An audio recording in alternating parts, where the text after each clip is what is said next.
changed the feature? Yes, they have. Yeah, okay. You can start. Alright, and then Good. game. Okay. Hello, hello. Hey. Hello. Okay, so starting in 3, 2, 1, go. Good luck to Ricky. So, hello everybody, and welcome to Final Fantasy XIII-2. Yes, I am the winner, Vicky, and Shonen and Wally are my co-commentators. I'm the English one. Yeah, I'm the Spanish one. So, do you guys do the introduction? I'll leave that to Shonen. He's a world record holder. Oh, well, so this is Final Fantasy XIII-2, and it's the continuation of the Final Fantasy XIII game that we saw before on the stream. And basically, what the game is about is about how Lightning is selected by Etro as her soldier or whatever, and basically we have to change timelines and stuff to help her. Just time rewind me in general. Yeah. Yeah, so this game is taking place a few years after the events of 13, in a sort of alternate 13 ending, I guess you could say. In this Technically, one, yes. Lightning has been selected by a goddess to be a knight, and she is now residing in Valhalla, which is where we are right now, fighting Chaos Bahamut. Yeah, and this is just serving as a general tutorial for the game. So it explains a little bit about the battle system here, with the 8V system and a few spells that we can use.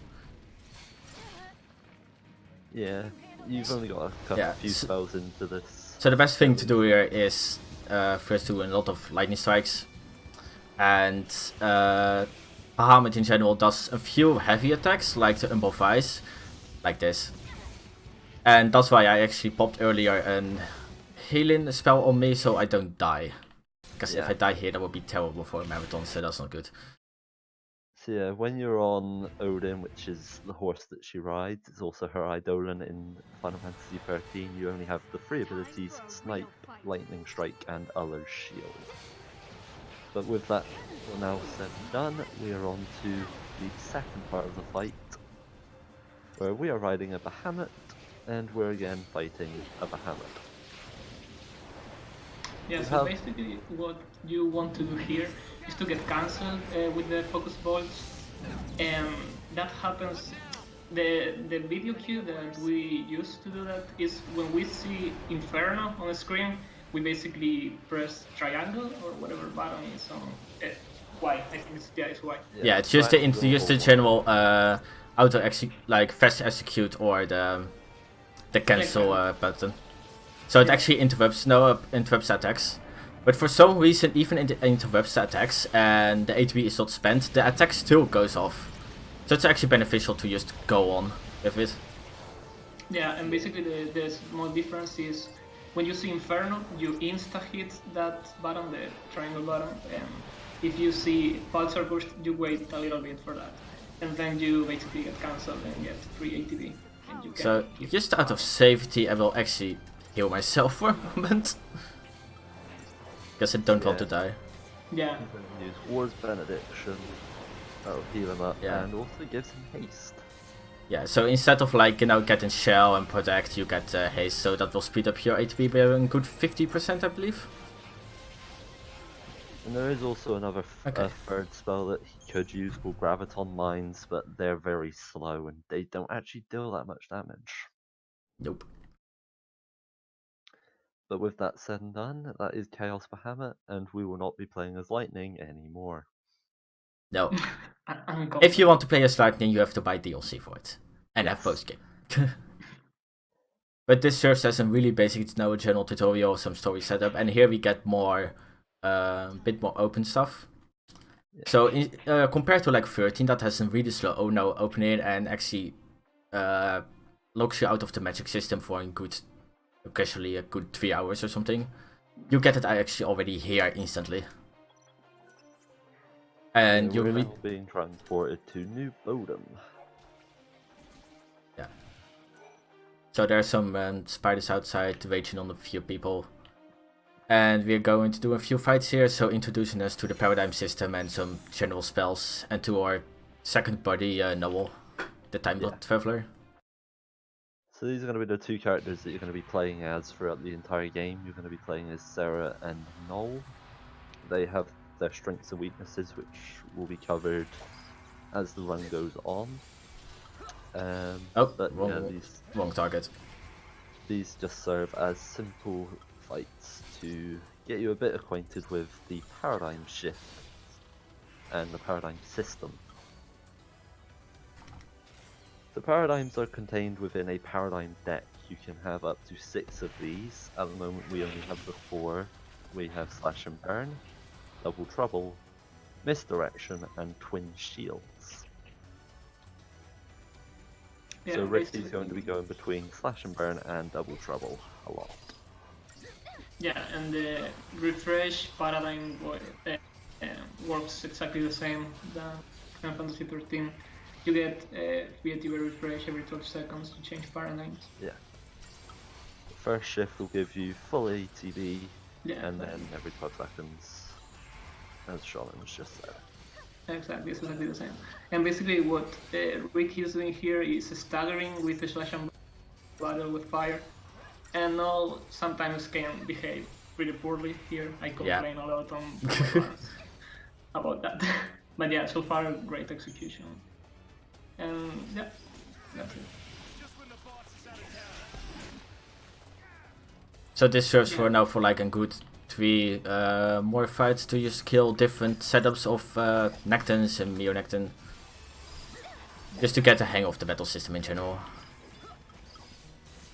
Yeah, man, I wish you got introduced about farming monsters like before in the house. Yeah, it would be so good. So a little bit later, in good 30 minutes in a run, we actually want to get this monster because you can actually capture monsters in this game, like Pokemon. And you can use them used as teammates, because in 13 you have like teammates, and here you have channel 2, so the monsters actually fill up that slot. But after a certain point in the story, so a good 30 minutes in the speedrun, you actually only unlock that option. But we want to have like a little Necton. But yeah, they don't drop anything, and because they're here a lot, it would be actually nice if we could have it easily. Yeah. One thing I've wondered is, I mean, sometimes it's really rare, but when you're farming Necton, you sometimes can get a Mio-Necton, and like I wondered, would it be worth if you get a Mio-Necton to continue? No, I don't think that.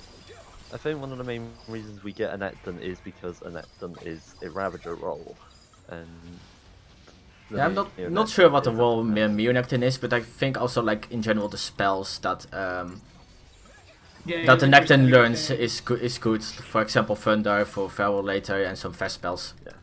Yeah, I guess I don't know. I wanted to look into that because sometimes happened to me, and I was like, oh. Mio-Necton's a commando. Oh, it's a commando. Okay. Yeah, and we have talking about it. We have an other monster that is actually just a nuclear reactor. Okay.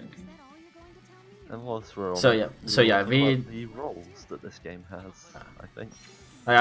First I want to like say we are just done with the tutorial fights, but what actually was nice to happen is after every single battle you can drop. And sadly I didn't got any Phoenix Downs because we saw them a bit later. Right. So no extra bonus Phoenix Downs for money. That's unlucky. So now we're able to just continue on our way. Another thing on New Bodom, there's I mean, basically you saw some spawns, right? You can get one agro spawn that is really tricky to dodge. It's the Gognob is the name, or Gognob? Gorgonopsid. Gognob, yeah. So that's basically a dog. Yeah, it's just a doggo, and it's the only really aggressive spawn in this area at the moment. Yeah. And if he catches you, it's really hard to escape, so we have to fight him and we lose time. Yeah, it's a 10 seconds time loss. It's not a big deal, but just a tilter. Sometimes you're lucky that you get nothing, and sometimes you're like, there are too many dogs. They should just keep them on a leash. I mean, you can manage to dodge it, but yeah, for example, if you get one here, it's impossible to dodge. Like you're Yeah, but sometimes you're lucky that they actually aggro Noel instead of Sarah. Yeah, That's actually it is not really common, but it happens, and that really is beneficial because Noel stands on the same place, and if you get too far from an enemy, they just despawn. Yeah, and if you are around soldiers or stuff, they start shooting at him, and he stops. So yeah, there are some things that you can do on that situation, but it's kind of hard to perform. So yeah, first boss battle here. Dogma dog. Yeah. So the point is here to just constantly switch between Slash and Burn and Double Trouble to get refreshes and not really interruptions maybe later. But the general idea is now to just chain until it's staggered. Yeah, we only have one paradigm containing the Ravager roll, which is what bolsters chain gauges and also is the main roll that you use to stagger enemies in this game, which is something that is used in almost every battle that we'll be going into. When you stagger an enemy, they will take, well, they have an extra 100% given to their chain gauge. And what chain means is the multiplier that your attacks will do, or what the damage your attacks will do. That goes up to 999.9%, which is almost 10 times normal damage. Yeah. So it's generally nice to have those chain gauges high.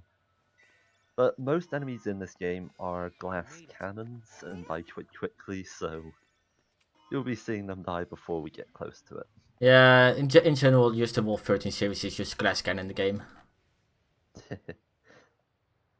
Even in general, it's like the enemies in all the places except the last place are not super threatening or do a lot of damage because they haven't really balanced the game super good.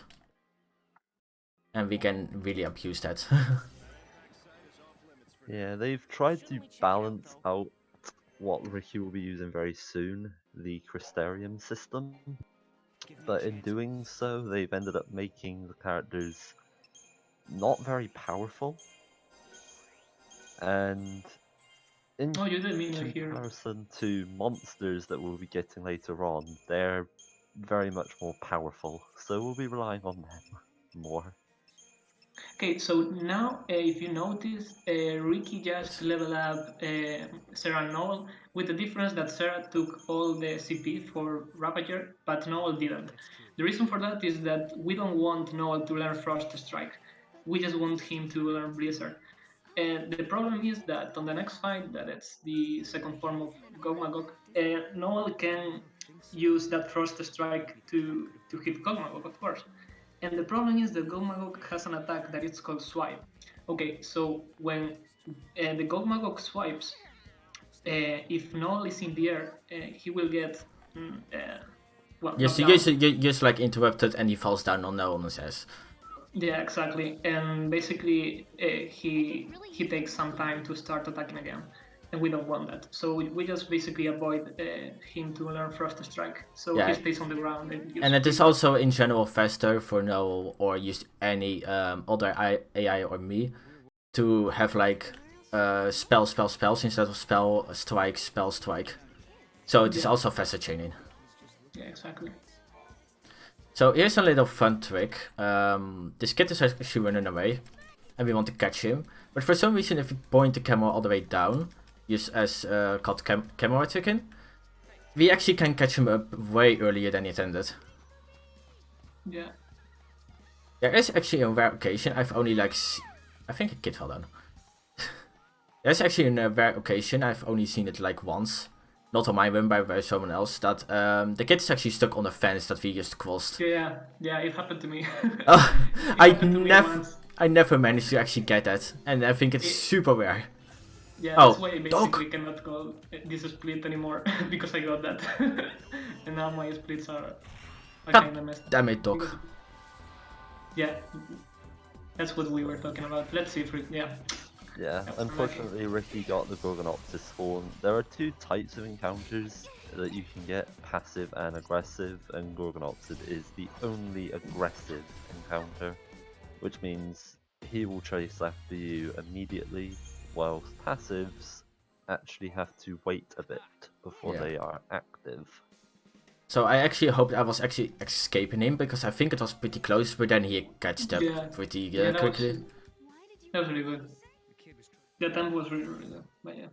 But yeah, I was super close to the kid already, so if the Dingus was not there, I would have catched him. Yeah, happens. But anyway, yeah, it's kind of problem when you're resetting the run all the time and you get that. it's really a tilt. Well, at this point, I'm not even bothering anymore with Gorgonopsis, so it is like, okay, if I get catched, fine, but if I get at least 2 or 3, then I reset in 1, I can deal with it. Nah, yeah, it's not worth it. There are a lot of things on this run that can happen. Oh my goodness. So I should explain this little bit of the Yeah. story that we're doing right now. So that boy that we just chased gave you Snow's necklace. If you remember the 13 story, Snow buys Sarah and himself marriage necklaces. And in this game, Snow actually leaves his necklace with Sarah. Oh, I think they both have one. Well, yeah, they both have one, but Snow leaves his Oh at yeah, Odin. yeah, true. And what we're currently looking for is something called an artifact.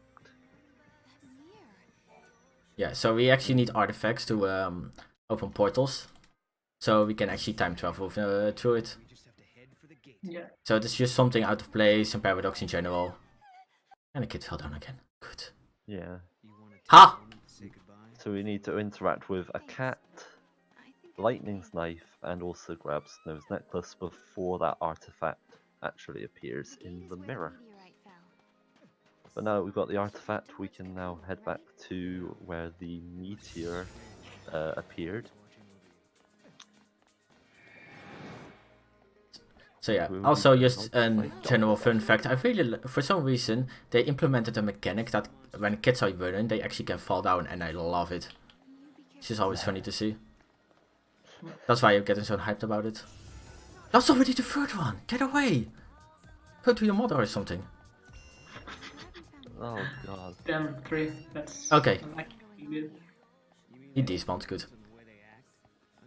Well, that means that you're gonna get out with Necton and Hopefully. See, I told you guys earlier that I used up all my luck already today, so... Yeah, I see.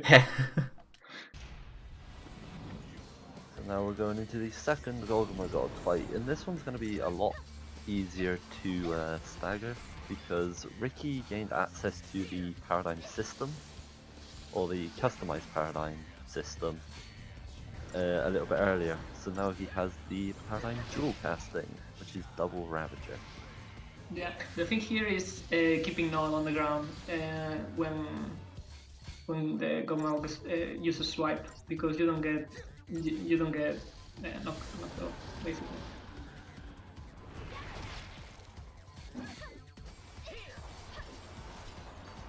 And at the moment, Sarah and Noel only have access to 3 of the 6 different roles in this game. They only have access to Commando, Ravager, and Sentinel. We're going to be mainly using Commando and Ravager for the time being, Sentinel a little bit later. Yeah, well. So... Yeah, you saw there, yeah, exactly. Ricky there changed again to double try because of the thing that we talked about. So yeah, later in the run we get a few extra walls to our disposal. So for Seba we later will get Saboteur, so we can inflict D-Shell and D-Protect on enemies. And we get a Synergist, but that will be composed out of an enemy. Yeah. So it is not like Seba and Noah will learn it, because their Synergist is actually really trash, because they only really learn defensive spells and not offensive spells, and we want the offensive, of course. So in this... Well, oh, shit! Later on. Okay, yeah, I can still do that. I actually forgot to do the Xterium. I still need to do that. Well, you can do it before. You can do it in. Yeah, it's not really big of a problem, but the next fight will actually be quite slower, so... You could do it in the Historic Crux, I think. Yeah, you should be able to. Yeah. So welcome to the Historia Crux. As we travel around time, we will be seeing this menu quite a lot. Yeah, it's This just... is basically your world map. Yeah, it's a world map. All the different locations that we'll be able to visit over the run. There's a lot of offshoots, which are sort of another episode kind of things. But we'll just be following the main story with a few of the optional areas. Yeah, so later in the run we can need to get a few items, and we are already collecting them to the wall run. But we have a few occasions that we really need to go off the path, so to even go progress the main story we have to get off the path, and we need to collect a few things that's also off the path. Yeah. And also something to note, in that Crystarian menu, Ricky just went full in on Ravager. We're going to be seeing a lot of Ravager development, because magic is a very effective way of dealing damage in this game. Yeah, so in general we want to level up Ravager so we get the good spells. But there is a mechanic or maybe an oversight of the developers. So if a spell is trifling, so for example a Ravager spell is trifling and you switch to Commando, it actually, before it gets inflicted, it gets the Commando damage boost. And that will amplify the damage by a lot. So for the good first half of the run we're actually going to use that a lot. Well, not here now because we're not really staggering stuff. Also, I guess the first use of buffs with Sarah and Null, that little quick time action giving them faith and bravery, respectively. Yeah. Even that's something that's different in this game is quick time events. Quick time events. So I screwed up a little bit of my A to B reverse rotation, so it is a little bit off. But not really big of a deal. Yeah, basically here we get a free stagger with the cinematic cuts, so we aren't actually not using a slash and bar or anything, just full commando. Yeah, so it's because of the quick time events we auto stagger him, so there is no use to actually chain him. Yeah. And we can get a drop from this battle that is really important. We can get actually a Magician's Mark. It's a little bit rare, but it can happen, and it's really good because basically you save money. Yeah, that, and you get already like quite early on in the run a good 10% bonus of your magic. Yeah, and you can use it on a fight, so yeah, that's really, really good. Magic action, perfect. It's funny because I don't think... Oh, sorry. These damage numbers mean nothing. No, they do indeed mean nothing. They use there for show. No Magician's Mark. Oh, unlucky. So what did you want to say, Sean?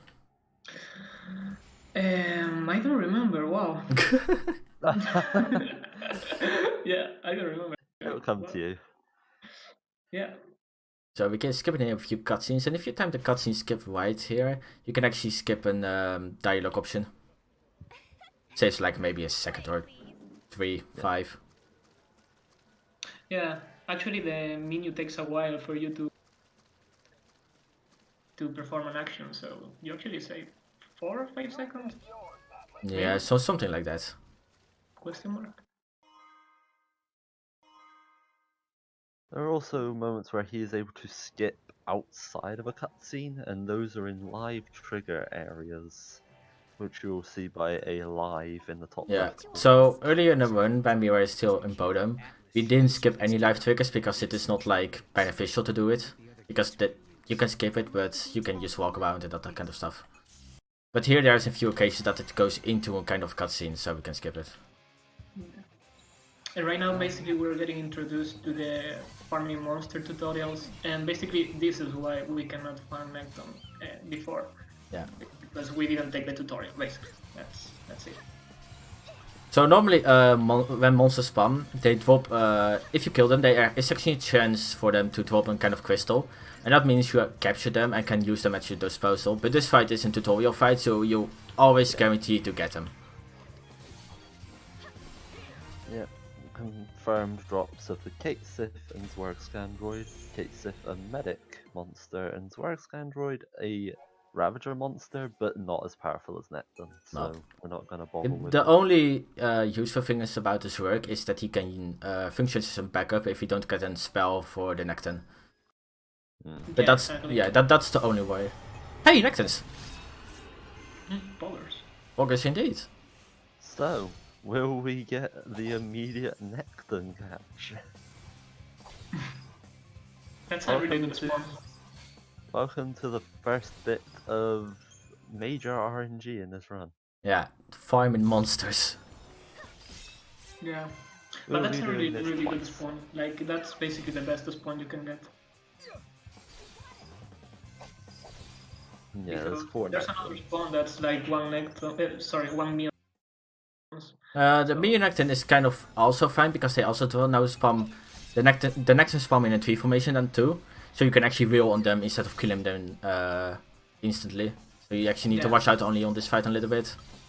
Yeah, you have to be careful with the last one. So. I mean, you could risk it. No. It's the first spawn, but yeah.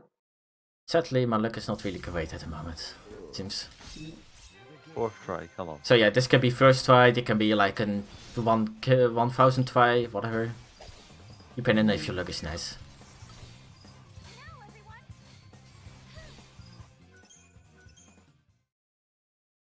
And we will do this twice in a run. Then you were right. Probably the second one is better.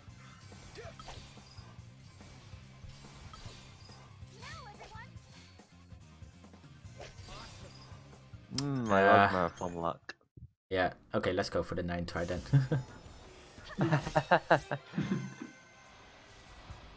Oh, not 12.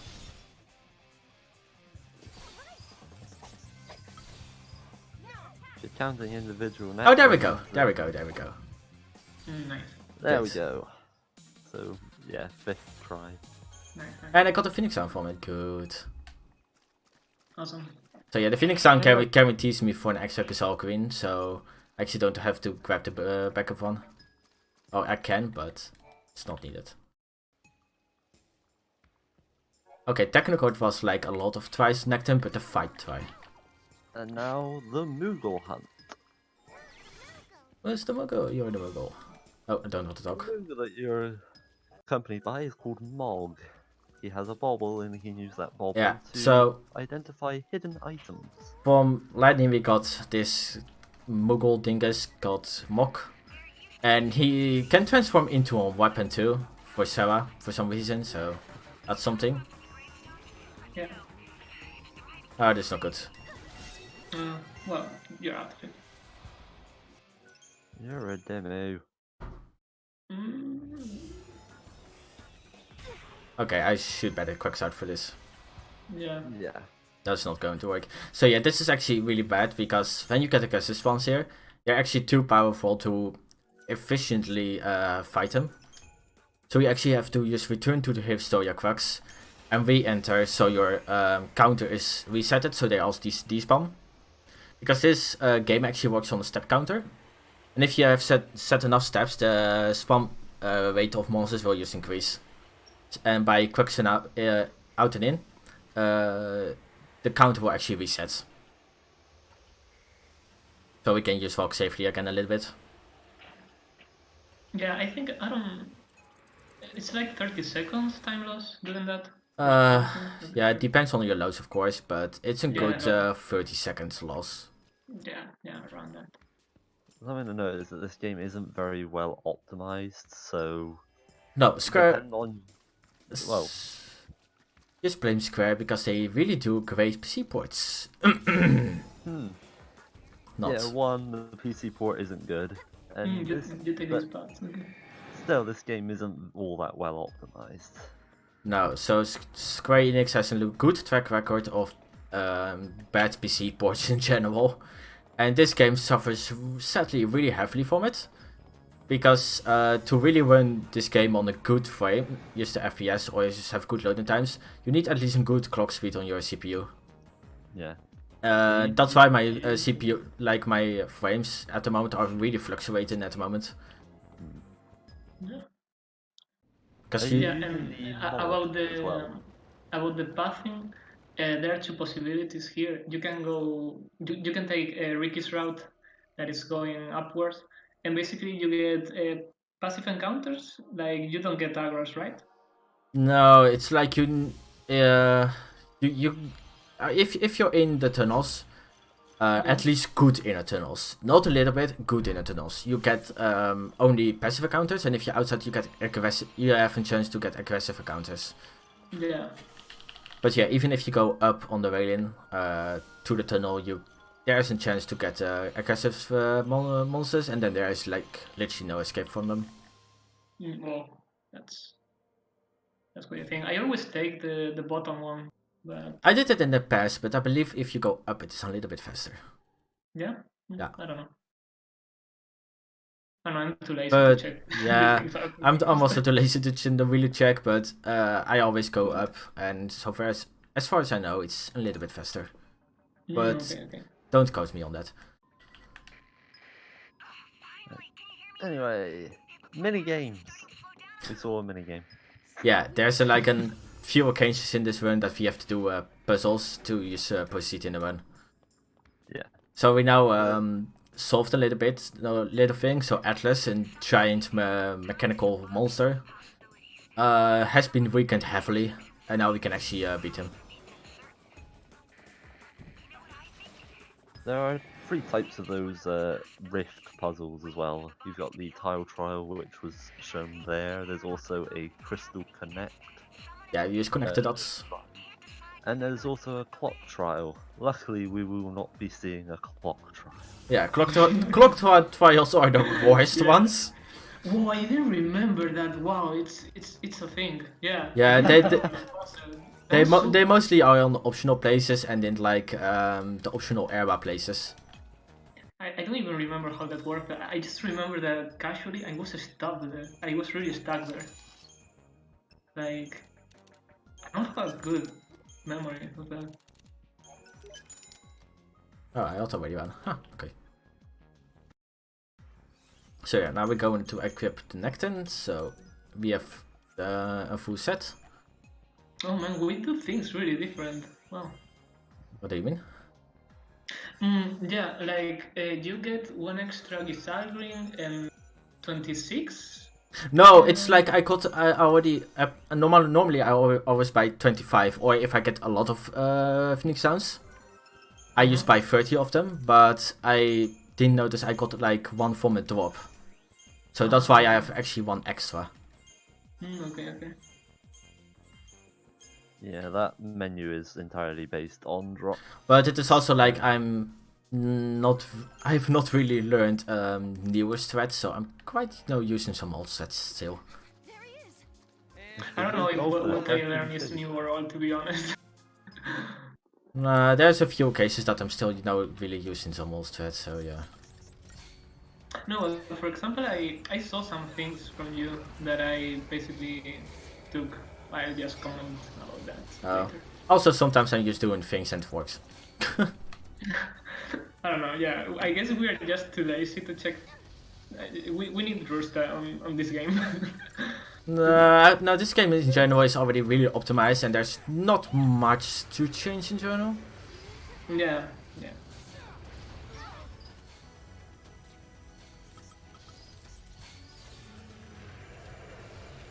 That was really close. Yeah, I think I may have missed an ATB refresh somewhere or something. Yeah, well, as long as you don't lose the changes, okay. Okay.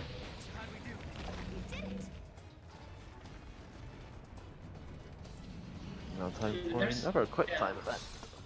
So this quick time event is something because you actually want to feel it. Because it's actually faster. Yeah, that's funny. Yeah, you get smacked by a giant rock. So if you do the quick time event right, instead of like Sarah only doing something, Noah will also do something. And it's actually just faster to feel it, so you can instantly do this place. Yeah, it's only on this situation. It never happens again. Yeah, the rest of the run is just doing the quick time events. Yeah, it's funny. It's like the game just considers you are too bad to do this and just give it to you. It's like it's quite now dying from the inside. Yeah. Why did you fail it? And with that, Atlas is defeated.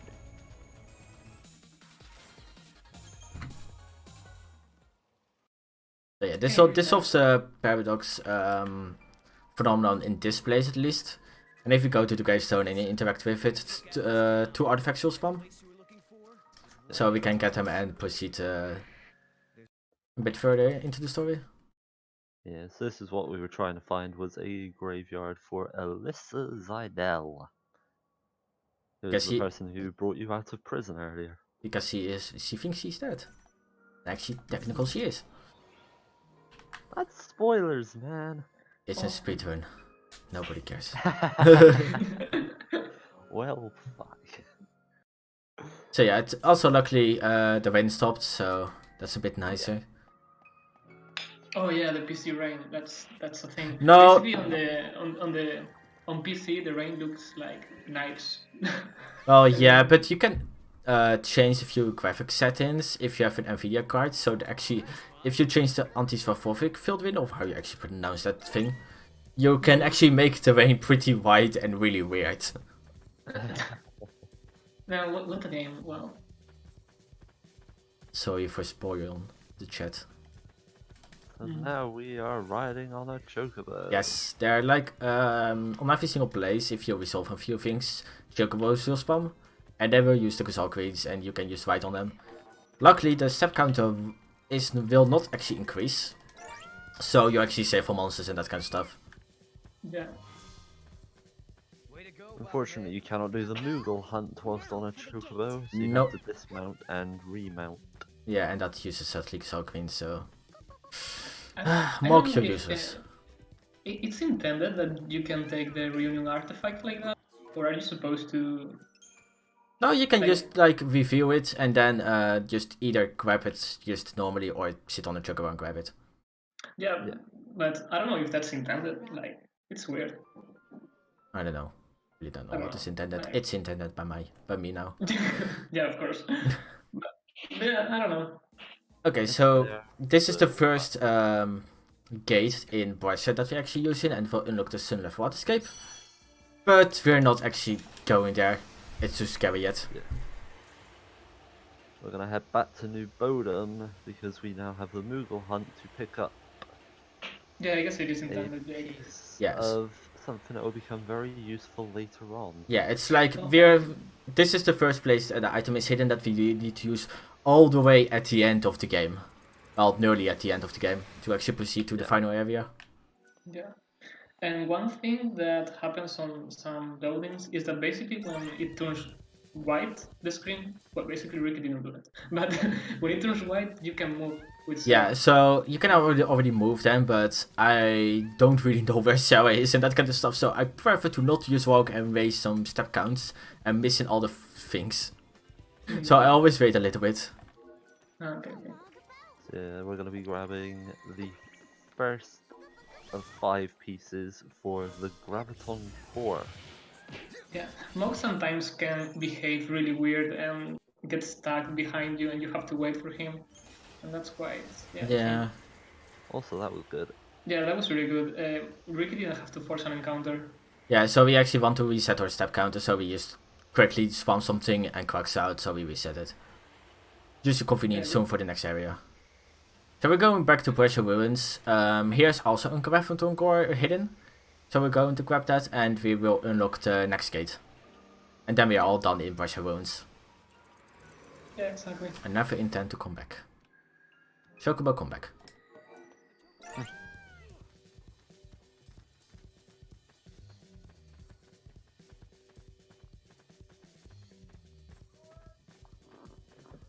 And here's the interruption that I said before the run. Ah, yeah.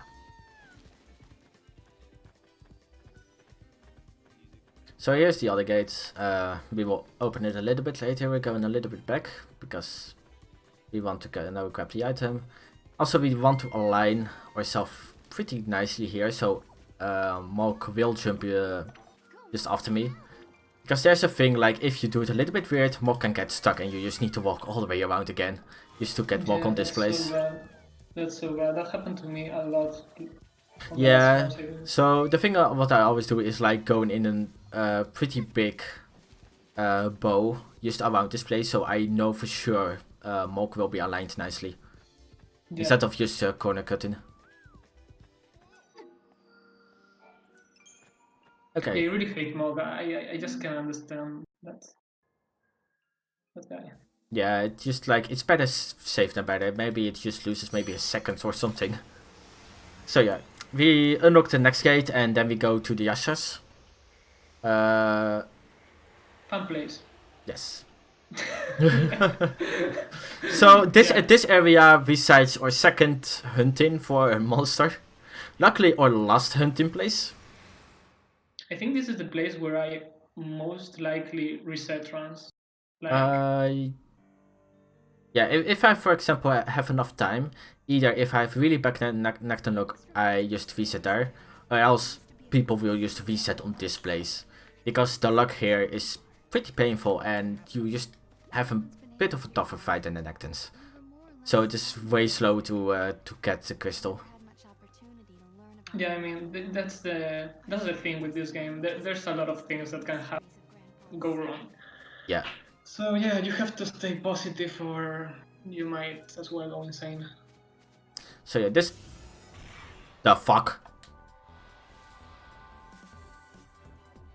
Okay, that never happened. The birds are right here. Well, yeah. So yeah, what I wanted to say is just this place in general. If you go into the dark and stand in the... yeah, if you're just in the dark, there's actually behemoth roaming around. They can spam, and if you're in the light, they actually go all the way to the passive, so they don't attack you. So you actually want to use the lights a little bit to just go as far as possible to de-spam in. But yeah, for some reason, bird spams just at the really beginning of this place. That was so weird. Yeah, that was really weird. You were positioned like with the light properly. I don't know why. So yeah, sadly I'm going to just force spam and behemoth here. Because likely I will... yeah, I would do that. Yeah, I would do that. That's... so yeah, I need to like improvise a little bit. So yeah, I just want to have the chest all the way there. Yeah. So, because it contains a few materials that I can use to level up Nectan a bit further.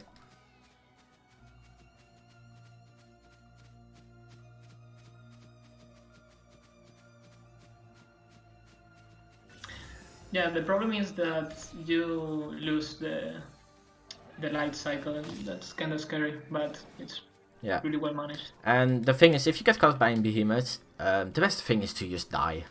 There's no way of fighting them. They will likely just swipe you to death in one hit, so... we are just not way too powerful for this.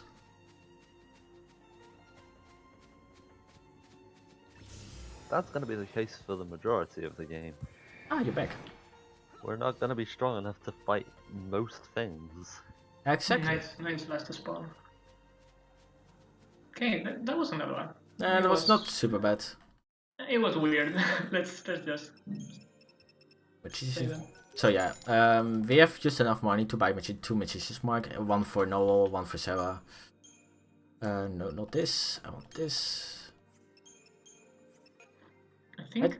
do I have a Mystic Tower? Get out. That was weird. Yeah, that's not supposed to be there. But... no. I think I just forgot to switch the Sentinel for... you didn't swipe. Yeah, I think you didn't swipe the paradigms on the first minion. Not a bad thing though. But yeah, it's easy to fix. I think Kanri and me are the only ones that go for the 3 Magician's Mark. For the 3 Magician's Mark? What do you mean? Yeah, I buy 3 Magician's Mark here instead of 2. I take I mean, I didn't say anything because I know Rusta also takes 2. I don't like it because on Academia 400 I feel really, really weak. And the times that I tried that, I lost time. I didn't check that out, but I don't like it. Basically, what I do is take the 900 guild chest that is behind the materials one. But yeah, I'm not sure if it's faster or anything. So. But now it's time for not Gogmagog. This is a Lodi. A Lodi can start off with one of 2 spells, the Protega and the Shelga. They are area of effect debuffs that will inflict on all of your party members. And depending on whether you get the Protega or the Shelga, the strat for this fight actually changes. Yeah, the Shelga is quite unlucky because of that. Like, if you don't this might be bad for the fight at the moment.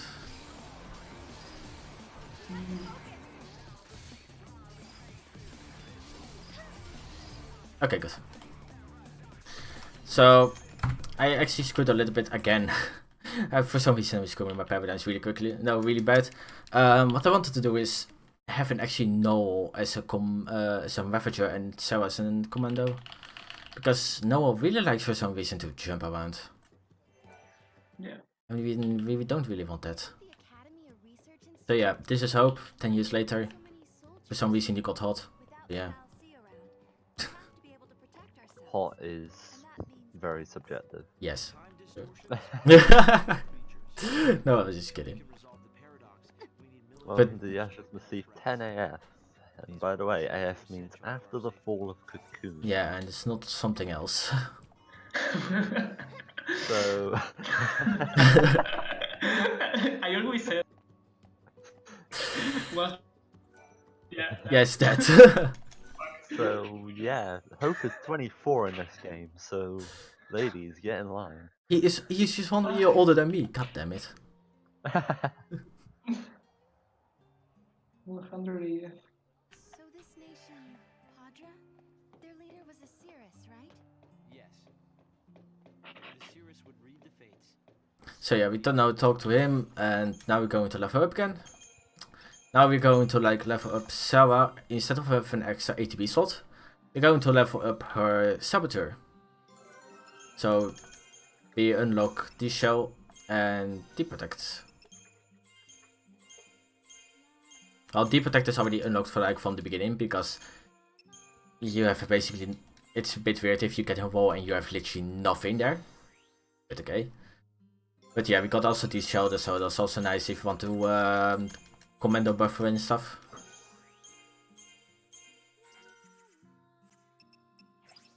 Very epic. Yes. Yes.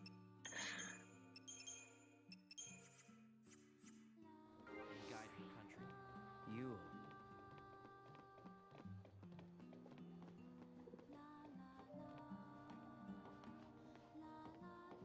This is the first time we'll be seeing the Saboteur role.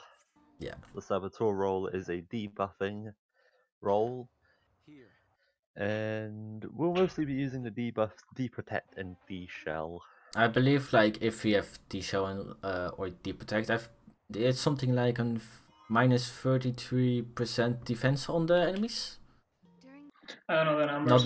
Not exactly sure. I've seen floating that around. I know it's not as effective as it is in 13. Yeah. In this game, buffs are a lot more potent than debuffs.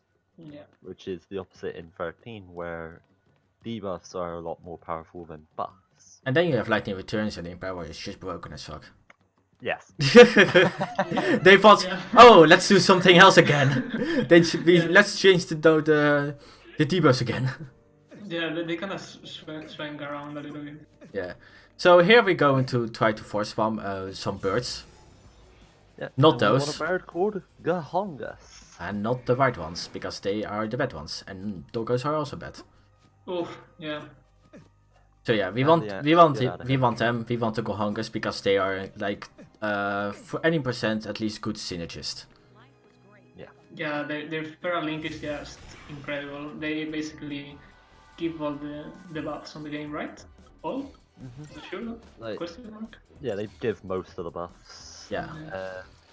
And they also have the offensive buffs. So as Ricky said earlier, the synergist role for Sarah and Noel only really grants you defensive buffs, which is Protect, Shell, Veil, and Vigilance. Yeah. Meanwhile, court monsters can give you stuff such as end spells and Oh my! Yeah, Noel can die. First try your Hongus. What? Nice. Oh, nice. Noel died from fall damage. Yeah. That was really nice. Well, Not gonna be too difficult though to kill off the Gambia. Yeah, just those, so just the counter jacks are really just annoying because they just interrupt you and just doink you to the ground. yeah. But hey, no more birds, yeah. Yes, so that was actually the farm him of the whole game. Yeah. So we can equip him. Well, not actually. Well, We'll be using the Hongus for the rest of the game. I mean, there's still the adrenaline and stuff, but Yeah, but that's quite optional. yeah. But it is like for most of our main, they had really RNG heavy places that we are just getting locked out. The rest of the run, that's over. So we don't have to worry about that. Yeah. But now that we But have yeah. the Hongus, we have access to Bravery and Faith. Yeah. So the Congos will buff herself, and we also got a nice drop from them. That we got extra mana silvers, so we can level up the Necton to get Thunder, and Thunder is actually pretty handy for a certain boss fight. If you don't have it, we are pretty in trouble. Okay, we unlock Airbar here, but we don't go there, we go back to Sunlift. Because now we are strong enough and have all the stuff to just tackle this. Yeah, let's kill the FPS. Oh yeah, the upcoming fight is like the most FPS tanking fight in the whole game or series even. Who thought a big flan was a good idea? Square Enix. Oh,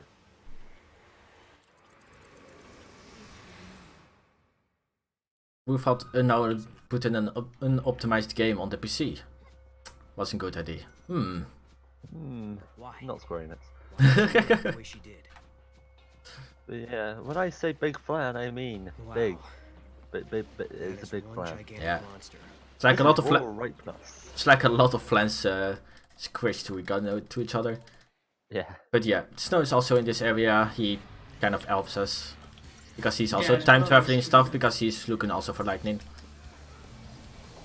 Yeah, actually, the snow deals a lot of damage when you stagger. But this will be where we start to use a lot of con-buffered spells. More, well, specifically Aurora. So yeah, like if you don't mind. Yeah. Did we talk about the combo, the stuff? I just talked about it, yeah. So Oh, okay. if people haven't heard it, it's like if you have a spell from Wifeture, Traveling, and you switch to a commando, the properties of that spell will still be keeping the same, but it actually gets the commando damage boost. Yeah, exactly. And that's why it can increase in a ridiculous amount of numbers if you do it right. Yeah, that's why Ricky is going from 3 disaster to while casting that aura. And you also get the 80 refreshes, so yeah, everything's calculated. Okay, Okay, thanks. few quick time events coming up because this game loves it.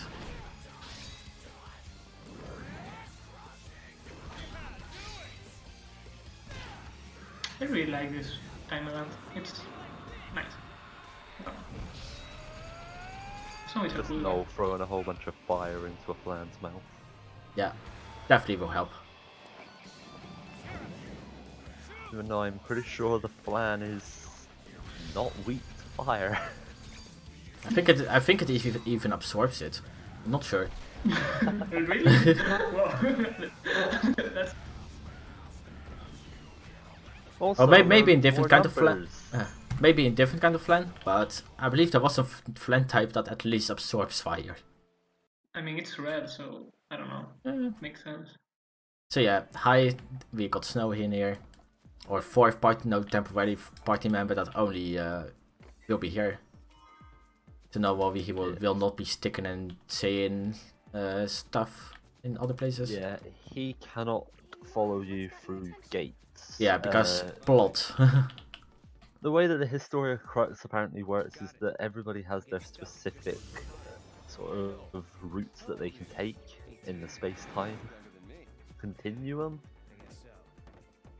Yeah, it's a whole bunch of just plot confusion. Yeah, it's just plot, and if someone, I mean, question mark. Anytime soon. if like Snow wants to enter, he gets just cock blocked by a big shield. Yeah. Something, Snow's not gonna join you. Something, Snow's just here. Yeah, and then not anymore. Yeah. Then he comes to rescue on a motorbike. Looks like the plan are all headed in that direction. So yeah, we're just heading to our first artifact, so we can open a different gate. Because instead of just like fighting the flan head on again, we have to just go to different places to look for the source what is causing the flans to just attach to each other and where all the flans is coming from. So we have to go to 2 different places and solve that mystery. This is where they were all Yeah, trying to get we're going to 2 different places to bully a whole bunch of flans and Let's break up the party and get our artifact. Yeah. here's the first lot. Yeah. There's 5 of them. So what are we gonna do? We're gonna get Faith and then just Aurora. Yeah, exactly. There's not much. Like, And also because we fight so many flans, it is like nearly guaranteed to always get a mini flan. yeah, I think I never. I Yeah, think I always got one. Like I don't Same. know if it's guaranteed or something, but maybe. I'm not 100% sure, but it is also like it's a root- backup also. yeah, it's also rooted in the game. Yeah. Oh, in the speedrun at least. So I think it is guaranteed to even get one. Yeah, I think so because I know in the notes it's there's a backup for Chichu when you don't Yeah. get enough materials for him, where you level up a mini flam. So yeah, Yeah, I think small it's backup. guaranteed to get it. Yeah. And now we're heading off to... The most interesting place of the game. Yeah. Yeah, we're gonna do a lot of stuff there. Like we're gonna spend 3 hours there. Yeah, Right. and also a lot of side quests and kind of stuff. Yeah, Does Ricky do the exactly. shortened version of this or the longer version? It's PC, so let's do the short version. Okay. So this is the Colosseum. This is a very important area. Yeah. There's a lot of RNG. The RNG I'm obviously talking about is how long it takes to load. Yes. So we've got an unskippable cutscene here, then a skip, then another skip, Then we just get out. and then we get a fragment, and then we get to leave. Yeah. I mean, do you imagine, So do you imagine this if place it is comes actually to- just a tease for the Colosseum, because if you have post game, there are some like optional fights in here. For example, you can fight Utros, you can fight Snow, you can fight Gilgamesh and that kind of stuff. But this place is just mainly you get the artifact, there's a few chests around and that's it. Hmm. But I believe it's, if I remember correctly, on like console you cannot get out immediately, right? Yeah, that's a pain. Yeah, You it's- have to wait. So for some reason you have to wait to even get out. So in the meantime you get a few chests there and then you get out. On PC you don't have the problem for some reason. So we just go immediately out. Yeah. Also I don't know, weird. it's, Huh? Yeah, it's a thing. Like you just have to wait, hear how Sarah says something stupid, and then you can leave. Also we unlocked the ability to just throw Mock away. So he can get chests and that kind of stuff. Or we just like, he's just annoying, so we just throw him out to high heaven. But yeah, that's like an ability that we just now unlocked. If we throw Mock away and we get the monsters farm, we don't have any weapon. Or for Sarah at least. And then the monster counter will just go really quickly to just full, and then we're screwed. So we need to watch out for that. But in general, it's pretty handy because Mo can just reach like chest on really far places that we don't really can, or just is too much out of the way. So we can just already walk away. Nice throw though. Thank you. LeBron James. Do you know that line? Nope. LeBron James. Man, that's a classic one. Oh. No. We're talking about sports. This is a speedrunning marathon. I don't have It's anything okay. with sports. Let's talk about esports. This'll show you.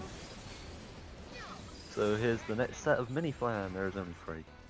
Just some squashy things that could just get them blown up. And as you can see, snow does like no damage.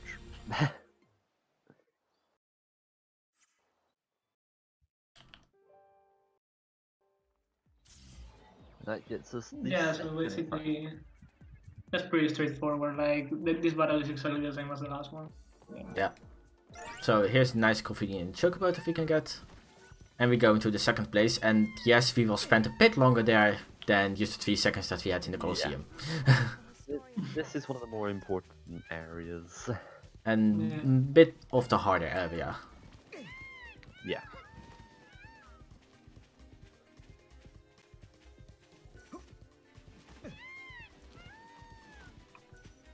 From my own history, the pillar was gradually eroded over centuries before civil war finally toppled. That jump is so weird. The first time I saw it, I couldn't believe it. Ah. Jump. Like, no one casually tries that. It's No, it's like it's nowhere indicated, I believe, to use that in Chocobo can do that. But if there is, I believe, a Yeah. vine there, or just an indication you can cross it with a vine, you can cross it with a Chocobo. yeah, but no one ever tells you that, and that's so cool. Nope. Like, wow. It's really weird, but handy. Yeah. Yeah, I don't know. Well. Question mark, question mark, question mark, AF. Yeah, so Arcade Step is another fun Yeah. place. So the Arcade Step is like, instead of the Colosseum, it's like the only place that is not indicated on which time frame it plays on. But the suggestion is actually that it is somewhere quite far in the past, actually, because all the people here are pretty primitive. Well, actually, I think Serendipity, of course. Yeah, Serendipity, but I don't count Serendipity. Tell us what's going on. It's like a real place on just Grand Pearls of Cocoon in general. And it is not indicated on which time frame it plays on. So every single place that we actually visit plays in the future. But this place is not indicated, so the suggestion is that it's somewhere in the past. Also, people are like here pretty primitive, they live here on poles. So that's why, instead of just in cities or towns from the people that came from Cocoon. Yeah. Because in the 13 mythology, it's more like all the people on poles in the past got like wiped out because of the Valkyrie thought, hey, let's make a bunch of sea. And later it's like, oh, nobody's left.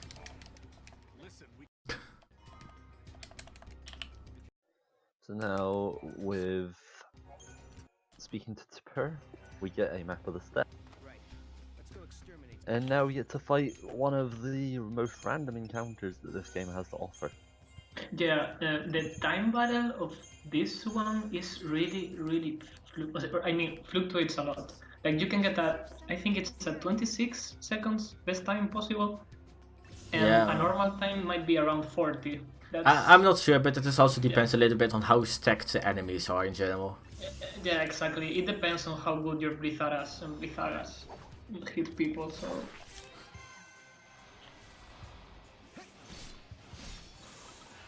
Yeah, this battle contains 3 goblins, a mini flan, and a chocobo. Yeah, the Choco actually deals a lot of damage. You can actually pretty easily die here. Yeah, hello. Can I? Thank you. And there's a lot of enemies that can interrupt you. Yeah, exactly. You have to be careful with it. But he's probably Yeah, gonna if- have the potion. Yeah, basically no other took a lot of damage. I think they are actually focusing him. Oh no, man, everything else died in the background. Okay, that was actually pretty good. Yeah. I didn't got many dwarves, so that's sad, but okay. Hey, at least you caught the chocobo. Yeah. can do chocobo races. Yay! Yeah. Yeah, that's like a place that we mentioned earlier, Serendipity, and basically it's just a giant casino. Yeah. And you can do chocobo races, or you sit there for hours trying to get a fragment because stupid stuff. Yeah. Luckily, we don't really need to go there except for a few skills. Yeah, but those are free. Yeah. Now we're going to hunt some sheeps. Sheep. And now it's time for the sheep encounter. I like this minigame. Is it a mini game?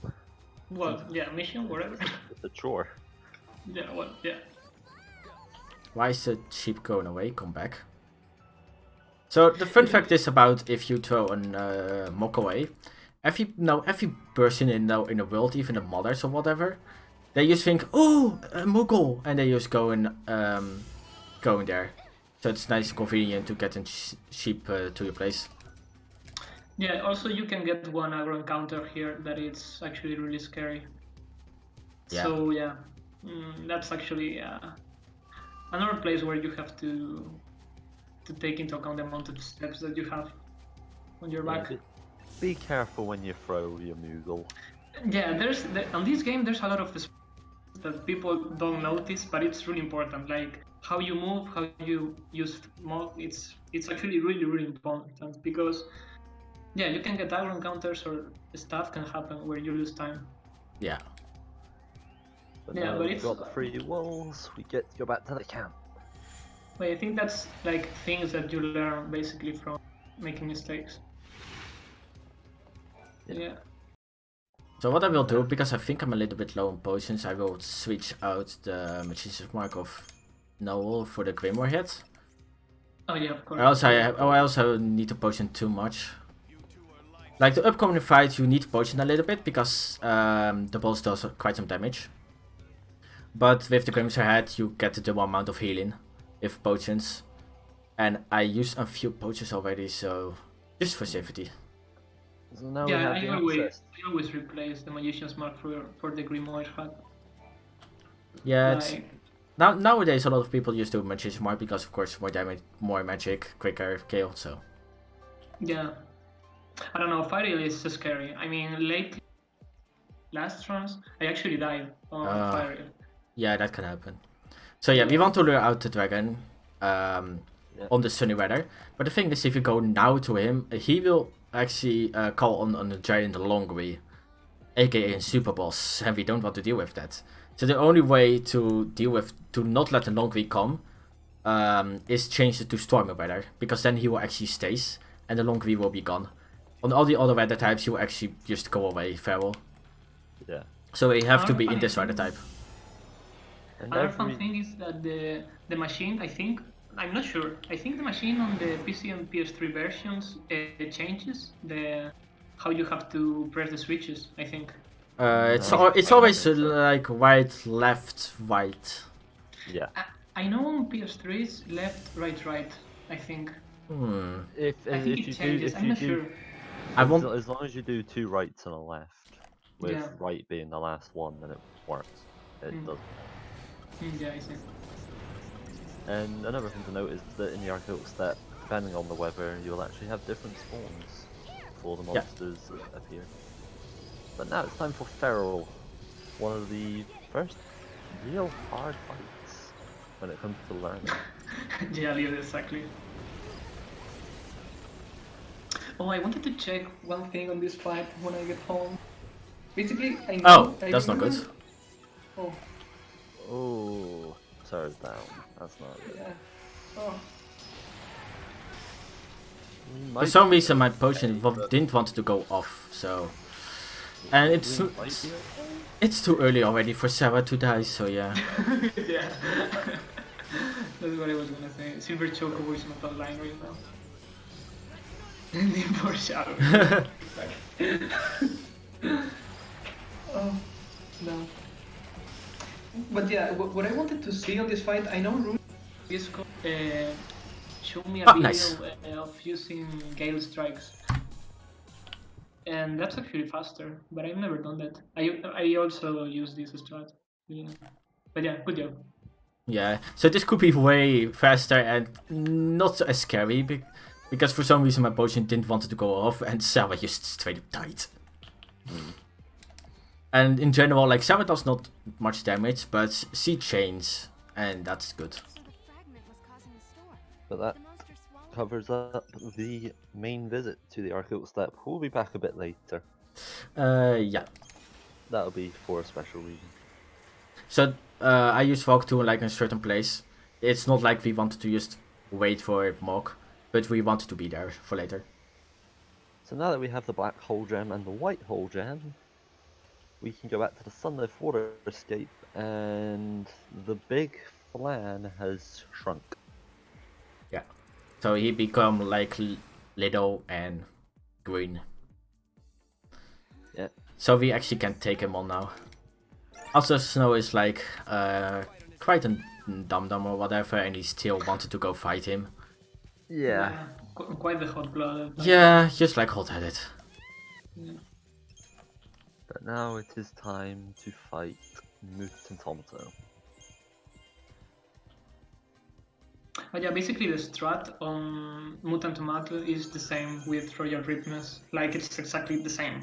Yeah, expect we already have like we got an ability Avoka, so we can actually launch him, and it does like a high amount of damage because it is like one. Okay. It's just it's just the highest tier spell that we can access for Ravagers here. Yeah, I actually don't do this menu here.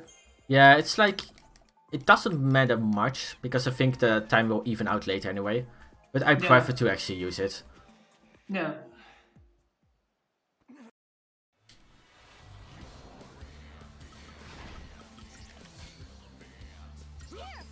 Also, it is a little bit less laggy than the other fight. Oh yeah.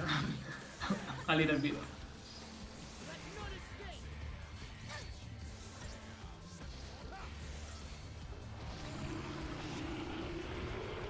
It also likes to use Weaken.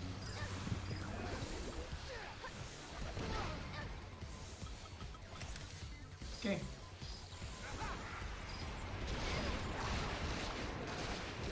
Yeah. Bad shifts. Yeah, that can happen.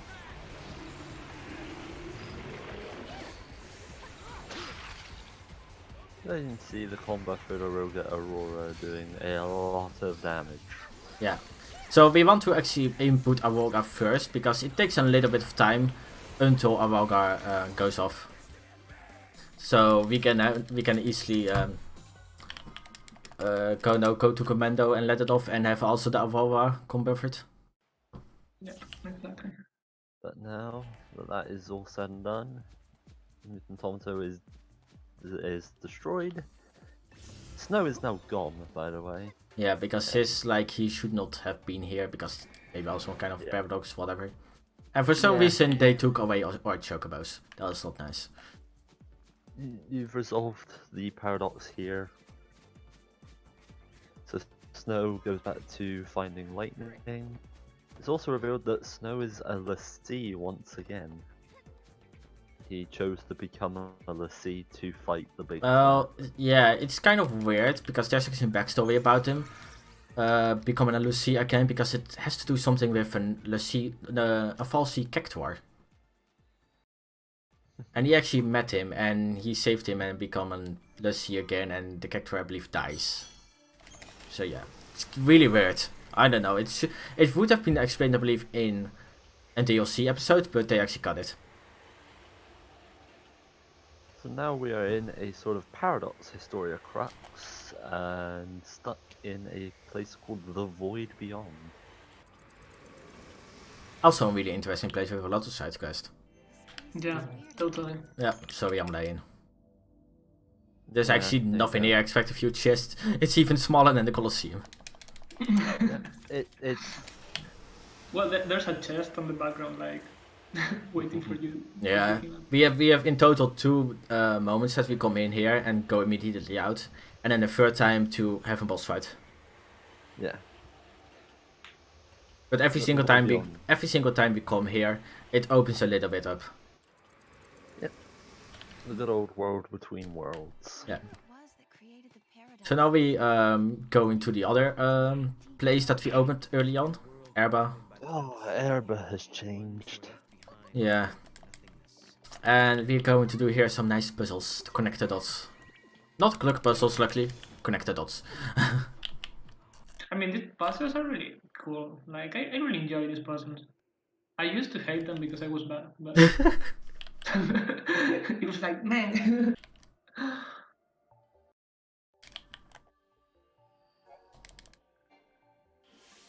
I mean, when you do that fast, they look like really, really cool with all the shining things happening.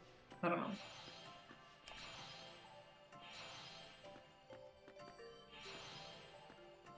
God damn it.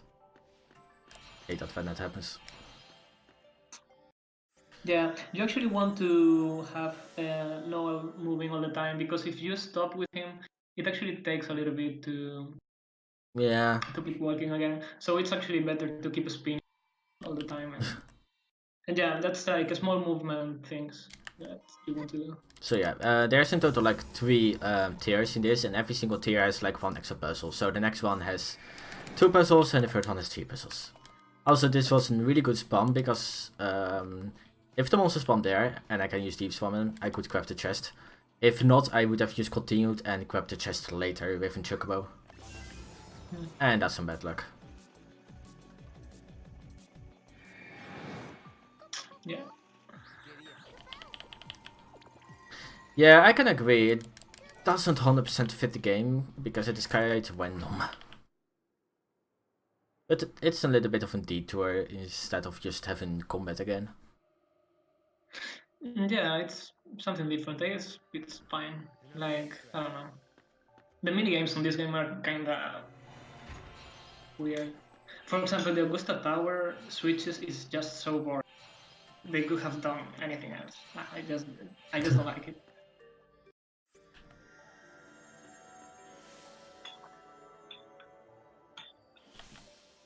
There has to be some sort of content in this game, so why not have puzzles? Yeah, everybody loves puzzles. Maybe.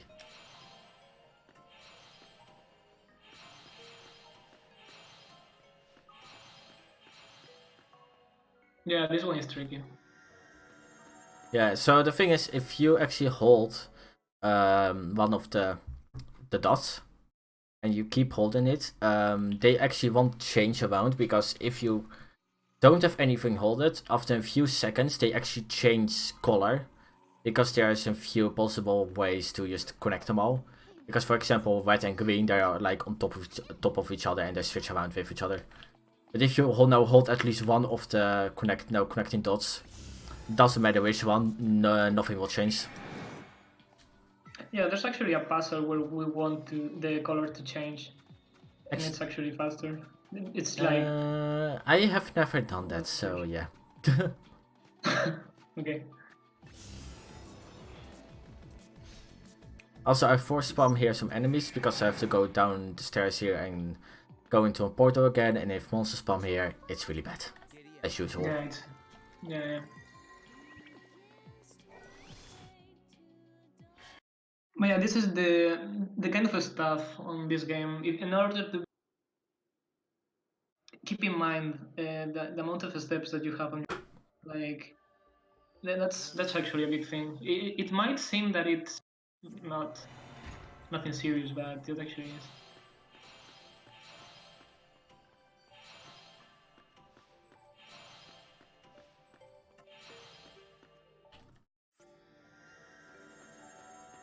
So yeah, this is like the last part of the puzzles.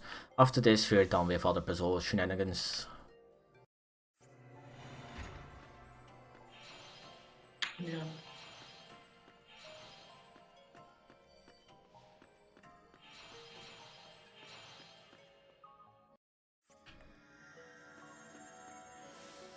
Yeah, this is the puzzle where you actually could wait for one crystal to change the color, and it's actually faster. Ah, yeah. Yeah. But anyway, like I said, like I actually don't know the numbers of this game. It might. Okay, that was all the puzzles. So the anomaly has now been resolved. Erba is reconstructed. Or for some reason, I think the whole world was reconstructed because it was darn empty. Okay, so we're going to level up No One's Sorry here again a little bit.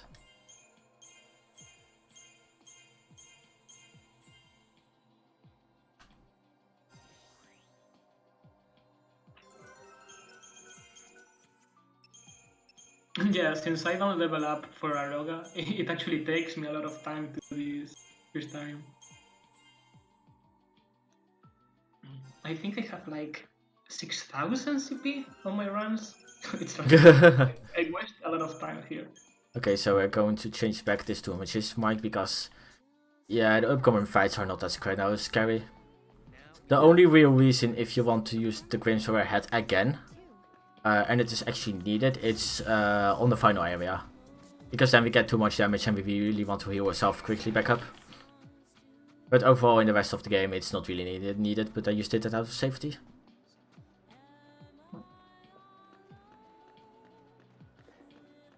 Now we head out onto the beach, which in FF13 was flooded. Yeah. In So, this game, every single time we visit Erba in a different time frame. So for example, this is 100 AF, I believe. 200. To 200, and then we visit 300 or 400. Every single time the water slowly goes back. So it's like the lake is actually just getting drained of water. Yeah. So we can access a little bit more. But now, How about examine the How about some Erba. sanctions right now? Hey, hold on a second. Yeah. What do you mean? What do you sanction? mean sanction? So yeah, we here use the Fanatical Dance. It's kind of a feral link for monsters. Well, every single monster has like a different one. Yeah.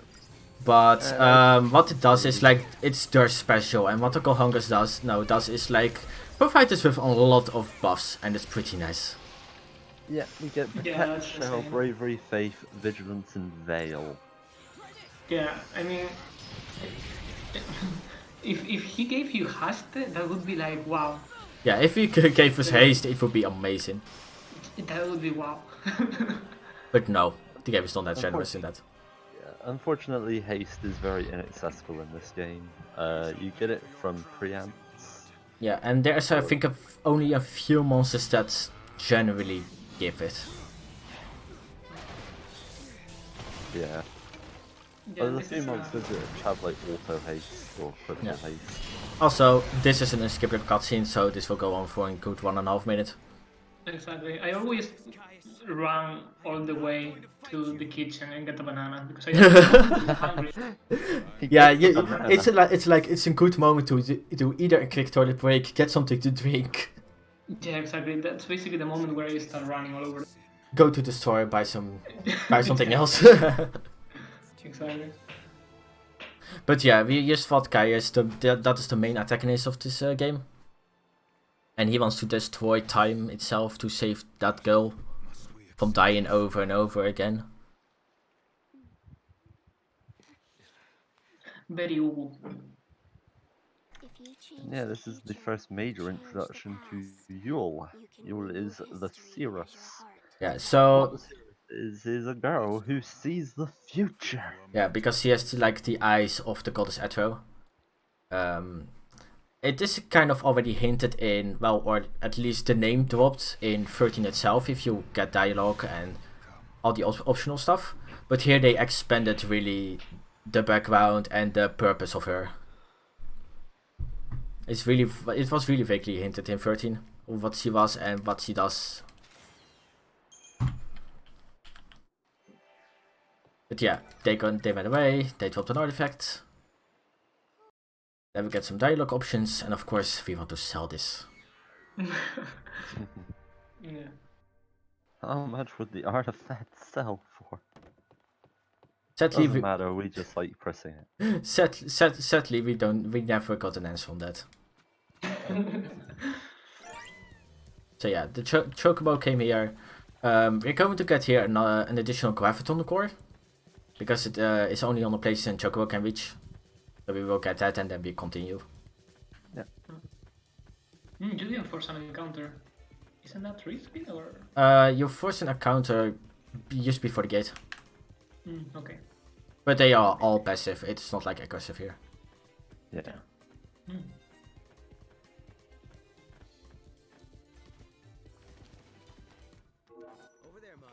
So yeah, there's also down there a chest, and that will contain some magician's mark.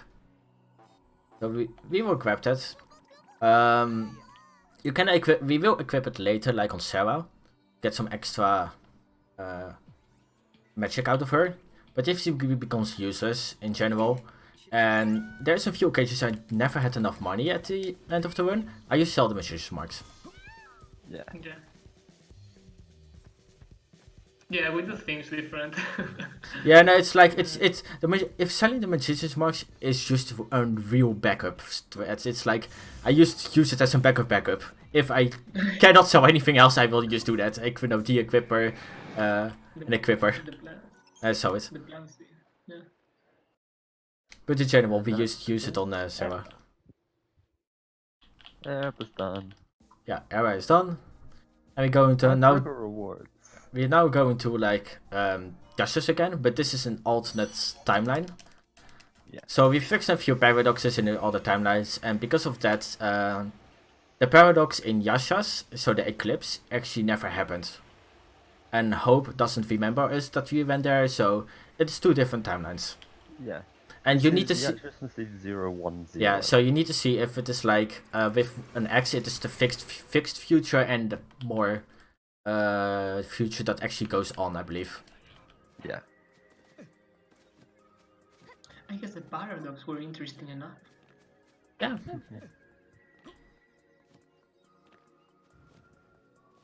Okay, we only need to watch out here a little bit because there can still be aggressive spawns. Oh yeah, this is tricky. Like, I always try to force an... Oh! Okay, good. Perfect. Yeah, nice. That was literally perfect. It's really good if you get an encounter there or force spam it because you just want to reset the clock before we go away here. Exactly, and that actually was really good. Like, you didn't have to take any steps or anything. And luckily we don't have to fight a lower die. No, there's no paradoxes here. So it's just a little fun fact, a really random fun fact. There's a girl here. In the normal Yasha, she likes cats, but fixing paradoxes actually it changes also the animal preference. So she has a dog in this timeline. Yeah, that's so cool. It's so weird. No, so when you go past her, she says like, "I hope my little cat or something is okay or fine," and here she says about the dog.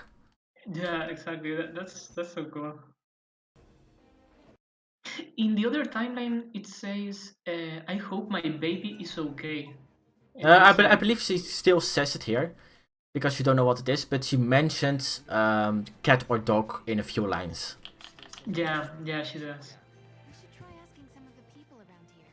They might know something that For sure she has now like a Gorgonopsis at home.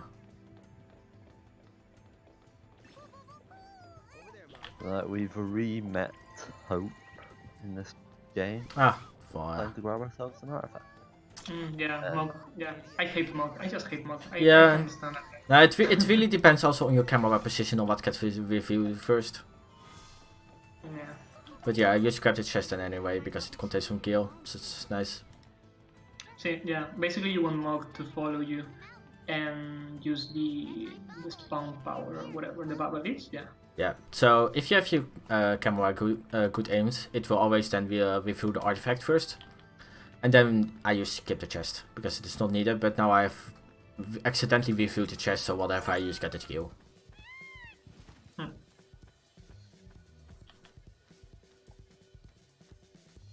It's a mysterious artifact. Wood face. So yeah, instead of continue the story right now, this is the first time we're actually going to do a detour. Because in the detour area, there is actually an item that we need to progress the story actually. So the game actually forces you to go out and explore and find stuff. Yeah, it's the keys for the floors on Augusta Tower, right? In Augusta Tower. It just says like, oh, it's a malfunctioned, but there should be an area maybe where it still exists. And that area is actually right here. So we're going to pick up the key. Yeah, and this chest is the one that I was talking about that I took. Yeah. So you likely take that chest, so you have like 3k kill, so you get 3 Mage's Mark. That's the thing. Yeah. But yeah, I don't know if that's faster or not. I just like it. Yeah, no, I think it's just a preference because you either pick up the chest now or later. Yeah. And you technically you skip the chest in era, so if you didn't get a Mage's Mark from Atlas. Mm.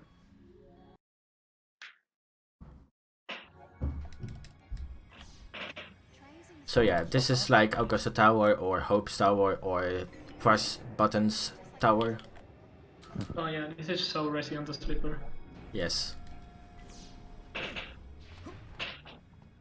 So yeah, this place just contains of a lot of button pressing. Yeah. There's also a bit of dialogue that goes on in the background containing numbers. This is a password, but this is a speedrun. You should have memorized it. Should.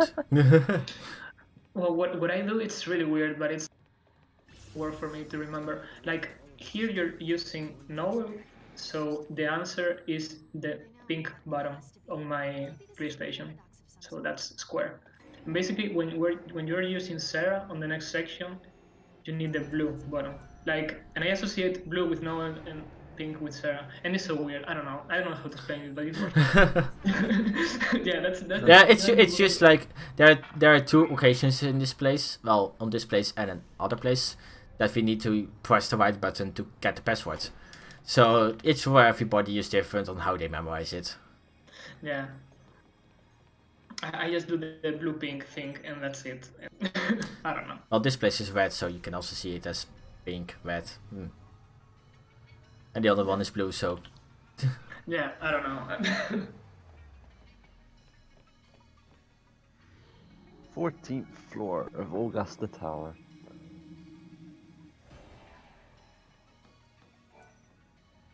Yeah, this tower is in general pretty high. I have no clue where actually your pulse is located. I just like to think that they just like, hey, change this tower, let's redesign this whole fucking place. It can work. Here you can get one spawn that can be on a really bad position and make you lose time. So yeah, it actually spawned on a good place. So we can just safely go to the elevator and proceed. Yeah, that was really good. That's why it's not the first time that the spawn blocks you from switching and you have to go back and then go back. Yeah. That's horrible.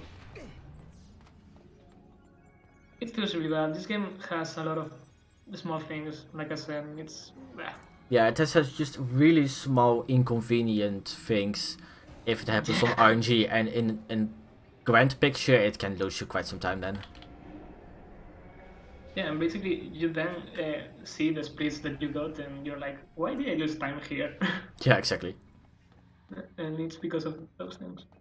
I know, like on my PB, for some reason I have a good 1.5 minutes save on this split. I have no clue why. Yeah, there's a lot of things.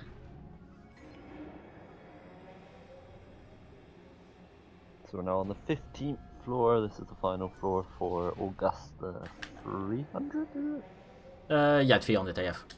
Yeah. And from here we will pick up the access key. Okay, first found an enemy quickly here. So I know for sure I'm safe. Luckily, it is super rare to get in this place an aggressive spam, but I believe it is possible to get one aggressive spam here. I don't think there is I'm any not sure. aggressives. I can remember something in with this time frame. I can remember something with like aggressive doggos here, but I mean, there are Luminos, but I'm not sure if they are aggressive. I'm not sure. okay, now loot said it's like there's a barrel in here. Okay. But with the password 1237172, we get access key 50. Yeah. I totally memorized that number. Oh, only on the top floor. Might have been not just on the casual stuff. But yeah, we got this key. This key we need later to proceed in the story. Yeah, exactly. Because at some point it just forces you to go back to a certain place and look for it. So better to do it already now on the way. Not in that time period though. That time period only has floors 12, 14 and 15. Yeah. So it's a really small area with some small stuff and that's it. Yeah. Okay, we throw Mock there for a free chest.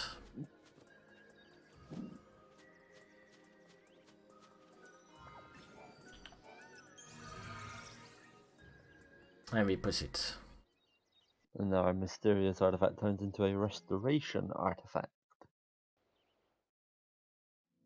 So yeah, this gate drops us again in the Void Beyond. It opens up a little bit. We can get there in a quick chest and just walk away and proceed further.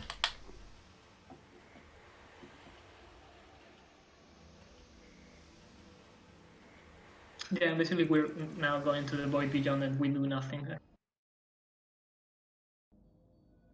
So yeah, after that, we're getting the big boy. Is this even the same place? Yes, the big boy Chichu, or Holy Savior, Lord and Savior Chichu. So Chichu is actually kind of unbroken monster that we can get. So it is just a small flower or whatever. And if you develop him, he gets really quickly pretty high stats. But he is also really quickly in attacking. And that's the main thing. He's really quick in attacking, so he just like tear through enemies really quickly. And then he recharges ATB code really quickly again. So it's a really big advantage to in comparison to other enemies that you can get. And he will be our main damage dealer for the rest of the run, to be honest, when we equip him. Because if you want to like do it without Chichu, then we just need to level up no one server pretty high. I mean, that's the thing on the no monster category, right? Yeah, and I can say it is pretty hard. I just have written notes for it because I just did it from like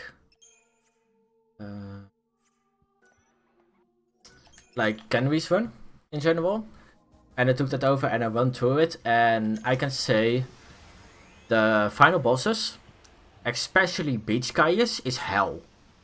He is so annoying. I was just stuck there for hours because he hits like a truck. I mean, I actually wanted to try that, but yeah, you what you told me. Yeah, now well, like the rest of the run is pretty fine. There's one major RNG part that will cost you 5 minutes if you don't get it, or a bit more. Because you want a Saint's Amulet. Because then you get low health and you get faith. You can like buy it if you get the right materials from monsters, or else you need to make a detour. And just grab it from a chest.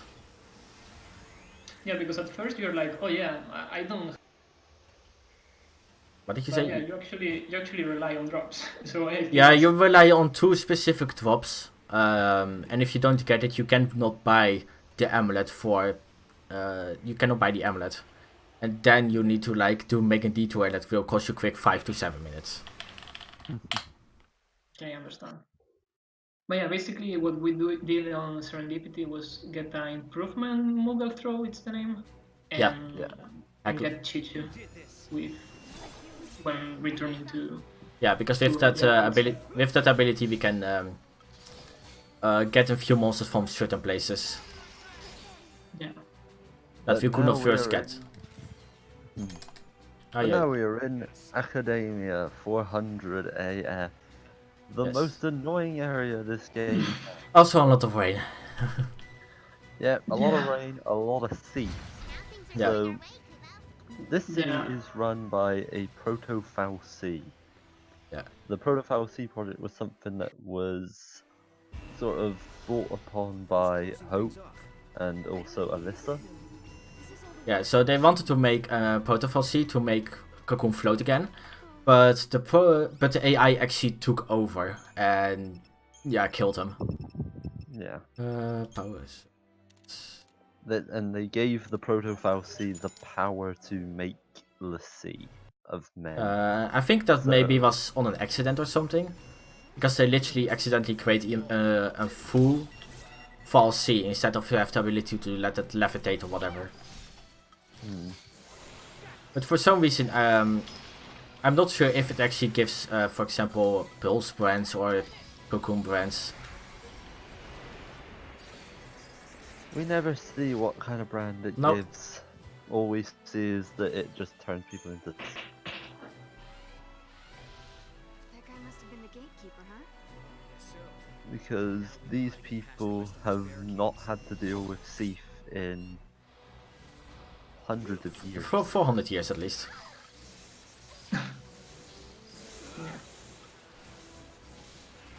And on these fights with Fencer, it depends a lot on which target he decides to attack. If he attacks Null, that's kind of bad because it interrupts you all the time.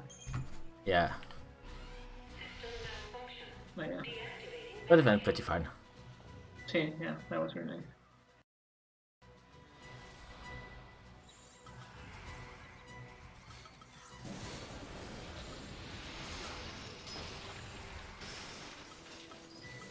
But yeah, so far on this section of the game, your splits can also be really weird because you might get more or less encounters sometimes. It's not a consistent place actually. Yeah. No, because people are turning in Seath left and right, and that can majorly screw you over sometimes. Yeah, there's been a place later on where you want to use a gate and rarely you can skip one encounter. I always get an encounter. Yeah, it's really, really rare. Okay, so before proceeding, I get a sneaky chest here. Also, you hear a lot of people screaming, and they just turn it into Seath. Yeah. It's just the population just slowly... Yeah, because the Fal'Cie is kind of panicking because something happened in the past that should not have been happening here. So to defend itself, he's turning everybody in Seath. Because we are here, and we should be, actually, in the eyes of the Fal'Cie, we should be dead. Yeah. We're not supposed to be here. As far as Caius is concerned, and as far as the Fal'Cie is concerned, we actually die in a previous time zone. Or a time frame. But now we're here, so Caius is confused, and the Fal'Cie thinks that we're just a paradox. Well, I'm not actually sure if the Caius here is actually real Caius, because I believe it was actually made by the Fal'Cie. No idea.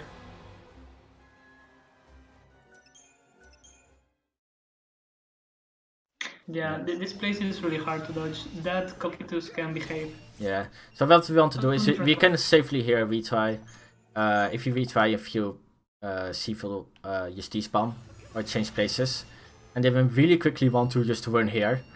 So we activate a live trigger and we are just safe. With the Pacific Standard Time, only Mr. Standard. Yeah, exactly. So now we're picking up the Kaiser Knuckles. And also the reign of the Necton is over, it's time to bring out the big guns. Yeah. Choo-choo! This jump, I always miss this jump. I don't know. Oh. I always jump a little bit before what I should. Oh, perfect, I have 8-8. Nice.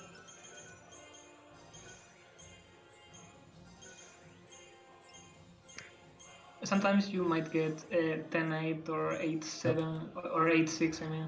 If you get an 8-6, you might want to level up the mini flank and infuse it on Necton. That's basically the backup we were talking about earlier. Thank you, Wisdom. Oh, Ricky was gonna adorn. Yeah, so there's actually a chance if you want to get Chichu, you can get an adornment. You can get an adornment called the mini friend adornment, and he has then a mini friend on his head. But sadly, I didn't got it. It's cute. Another difference with the console version is that actually encounter before the switch, and you have Yeah. to fight it. It's kind of weird that it's like one of the only fixes they did on this game. Yeah, Instead of but optimizing it, they fixed this random bug or whatever. yeah, it's so strange way that happened. I mean, the decision making on that. Oh, nothing got off. Nice. Yeah, something that's kind of weird is if enemies die, you can actually have your abilities just sort of forgotten. The game just doesn't actually execute.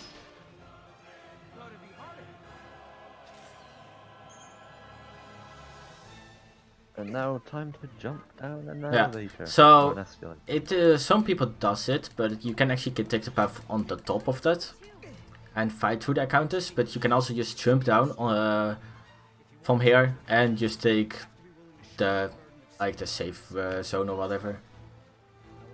Because there's not really many severe. Now time to jump up an escalator. And then there's actually an item here that we have to grab, or else we will trigger. Well, accidentally triggered. it's not accidentally because they were actually flying around and they triggered it. So if you get nothing, you do that, jump over the chest. But It's actually faster to do that path, right? I'm not sure actually. Yeah, that's other thing that I of course do the other one, but yeah. I'm really not sure what is like faster in the overall picture. If you come back here, if things have changed, I'm not really sure. Yeah. But now we have a set of 3 scripted fights. We got an Elapsi and a Cocytus. Then we have a Cocytus on its own. And then we have Zenobia. Yeah. You can't lose time. How did we lose time with Zenobia?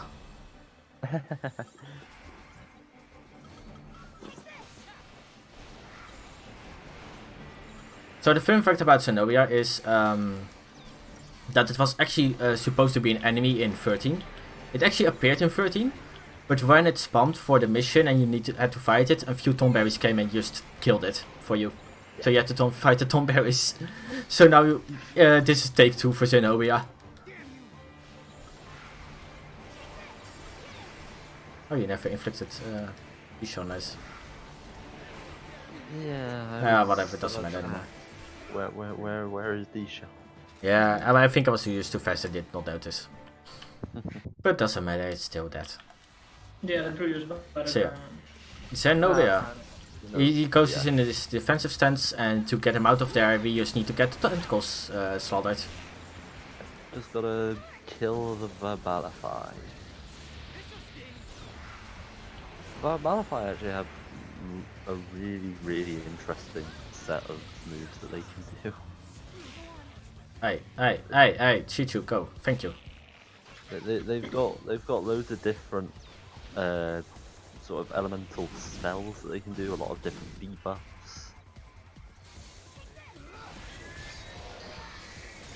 And now we're going to be using strikes.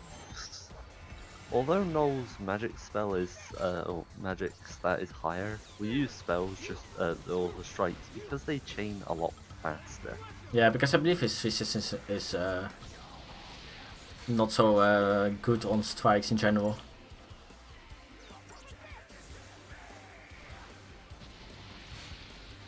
So yeah, the goal here is to just keep Zenobia interrupted long enough. Yeah. What I do actually is on this fight use Sarah and use Fighter for that. Okay, nice. But yeah. If you don't interrupt Zenobia, he'll go back into defensive stance. Yeah, and then you're like, oh hell, what now? Because his tentacles gets actually he does a certain attack that does quite some damage on you, and his tentacles, I believe, are a bit more powerful. And he goes back into this defensive stance if he not gets interrupted, and below the 30% mark, I believe. Also a few more damage numbers, which mean nothing. Yeah, exactly. Not even staggered numbers. There's another number. Oh, that was staggered. Yeah, this one staggers him. Okay. And it does 1,500 damage. Yeah. Cool. Arrow does Doing the more. damage now, good job! Arrow does more. So yeah, now we got the Zenobia fragment and we can leave this place. But we will come back later here. Because here close by there's Graviton core hidden. And we have to come back here anyway for the gate that we just passed to get the additional Graviton core. But we don't have the Weld artifact yet, because we will grab it in the next area. So now it's time for another annoying area. Yay! Augusta Tower 200 AF. This can make your run or break your run. Yes, Oh yeah. there are a lot of aggressive encounters here, especially given the amount of Dragoons Yeah. and Orions that like to spawn. Yeah. Back in the moment when I was grinding, I actually like killed 3 good runs here because I didn't get adrenaline. Yeah, but that's the thing, you should not go for adrenaline, you should not farm it. It loses more time than it actually, if you go farm it, it loses more time than actually just gain you time. So Ricky's just going to be trying to run through this area, no matter as fast as he possibly can. If there are Orions, he may fight them to try and catch one of them. Yeah, Since if he does the Crystarium for an Orion, he can get the auto ability Adrenaline, which gives you higher magic and strength stats at high HP. yeah, and we want to So- just infuse the Orion then with Chichu, so Chichu gets it.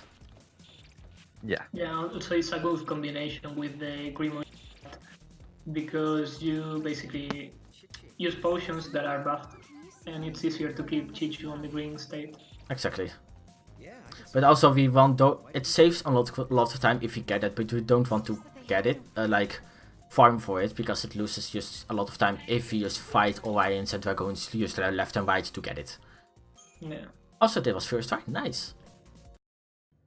Nice. Wow. So yeah, the first computers you had to go all 4 of them to get the right one, but this one is random and we just got pretty lucky.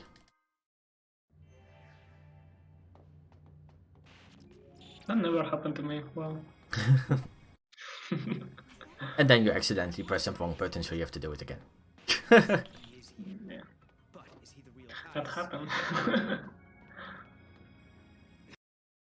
So yeah, for this switch, it actually malfunctions if you interact with it. But because we already grabbed the key in the previous Augusta Tower, we can just proceed. Yeah, for example here, you throw Mog later for the artifact. Yeah. Yeah. And now we get to use access key 50 from Augusta Tower 300 in order to get that little bridge.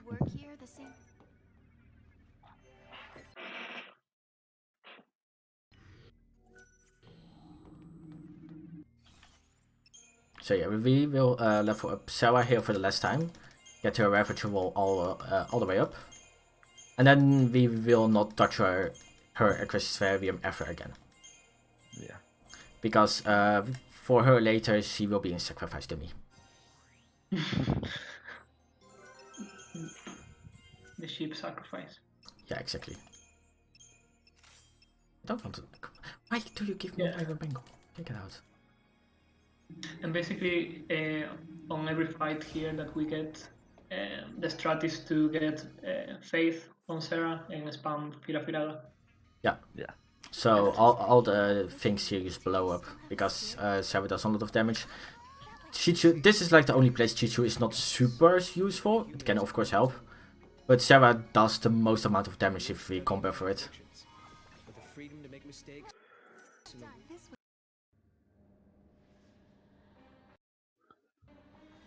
So yeah, this is 3 encounters forced. We of course hope that we get the Orion Orion Crystal from one of those 2 fights anyway. Because that would be really nice, so we don't actually have to hope for it later if we get accidentally caught anyway. Yeah. This first battle consists of an Orion, 2 Vespid soldiers, and 2 Zwerg Metro droids.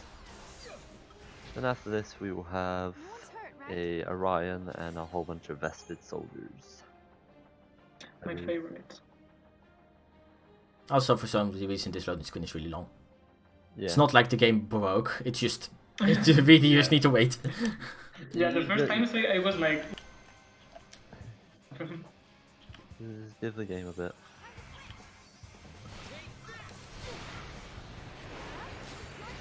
Oh, wait, oops.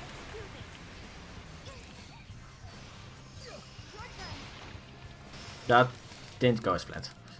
And also for some reason in this game they decided they changed what Orion was weak to. Because in 13 Orions were actually weak to water and blizzard. I don't know. But in this they are weak to fire. It actually makes more sense in 13 because they are electronic. And it's like, oh, okay, we will just fry the wires now.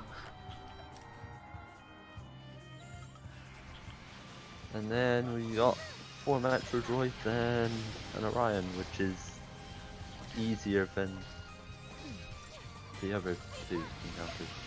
Yeah, the professors don't move that much. I didn't got an Orion. The Metro droids are sort of joke enemies, honestly. Just like all Zwerg droids are. Also, if you like buttons, there are more buttons here. Yes. Welcome to the button bubble. Don't fall asleep in all the fake cutscenes. Yeah, so there's like a bunch of stations here, and we just need to turn them all around to get the right path. So we can yeah. So we can Yeah, I'm sorry. no, so we just can press an additional button so we can proceed to the next floor. Yeah. Well, we actually pick up some chests here for extra money later on. Yeah. Because we want stuff that we want to sell, because we need monies. Because Tichu is expensive. Yeah, it's like having a car. You have to pay for everything. Yeah. He's a mercenary. So yeah, this floor, it can still be relative calm with passive spawns. It can happen, of course, there's a lot of aggressive spawns, but in general, there's more passive spawns here. On the next floor, it is just... yeah, there's like a good 80% chance we get aggressive spawns there. Like Orions and Dragoons. Ah, doggos, help. Luminous Puma. Okay, good. One of the various enemies that 13.2 introduces. From 13. The old cocoon fell from the sky because the Fal'Cie who powered it was gone. Then the proto-Fal'Cie was created Oh in well, its place to one make of the Yeah, those well, float again. that is new. We now got the access to the top floor. Yeah. No, not the... second. Well, not the top, yeah, exactly, the next one. Also, So, some yeah. bad spam. Where in 300F we were limited to the This spawn is so useless. It is. 12th, the 14th and 15th floors. This one is in the 49th, 52nd and 53rd floor, I believe. Yeah, exactly. Oh, 49th, 51st, 52nd. Yeah, because See, something weird, I don't know. we learned some kind of truth, so they just dumped us here. Yeah, so in the story, here is where you actually learn that Proto-Fal'Cie Adam kills both Hope and Alyssa. And in order to try and cover up what happened, the Proto-Fal'Cie is making all these duplicates. Yeah, so it's for like the people outside of it now, outside, it's like they are still here. Yeah. But they are fake, obviously. Any other workers that you do see are actually completely faked. And because we learned the truth that they got killed and it's got taken over, they used them to share to just get yourself killed or whatever. Also, this is now the floor with the most aggressive spawns, and it's pretty annoying. Yeah. It is high. Yeah, of course it's faster to kill these encounters than to groups out. Yeah. Yeah. Like, especially the dragoons, they are really squishy. Yeah. Also, they do a lot of damage. They are so. Yeah, so dragoons are the definition of glass cannons. They die just with a few with at least a Firaga, but they do a lot of damage. Yeah, you can actually die pretty easily if you get focused. They killed Chichu once for me, and that was not nice.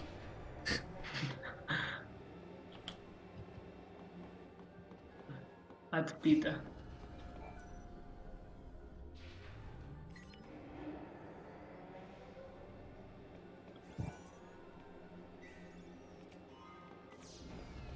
Ah, crap. Still 2 good dragons, so not really. 3 dragons, never mind. 3. Yeah, 3 dragoon is a bit scary. Nah, not really. Nice. Also, you just notice literally that dormant I put it on Chichu is in his mouth.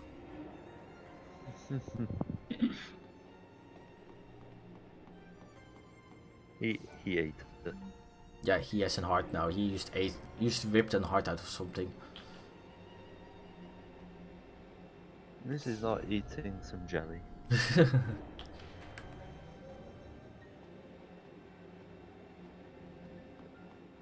Pushing the switches. Yeah. So normally if I get an encounter pretty early on, and I just got outside of the terminal, I would have thrown Mog to that chest there, but now that was way too risky. Yeah, you have to look out. Yeah. Fortunately, this is quite an annoying encounter to have. Planners don't die as easy.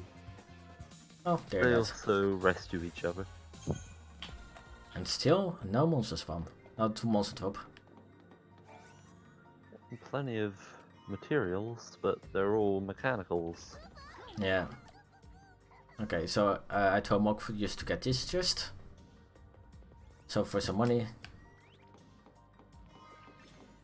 Nice bit of money. Yeah.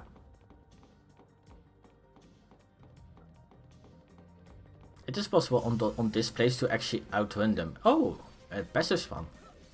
Oh, that's nice of them. Nice. That's a nice one to have right at the end as well. So yeah, it's on that place. It is possible to, if you do it good, and the enemies are a bit stupid, you can outrun them there. But that's the only real place to outrun them, or else they can sometimes get stuck on the terminals or whatever, and then it's also possible to despawn them, but it is more harder. Someone who looks and talks a lot, I guess at least. You'll And like now we have the top floor access key. Have we seen a single Orion yet? Nope. Orion now went in hiding. Yeah.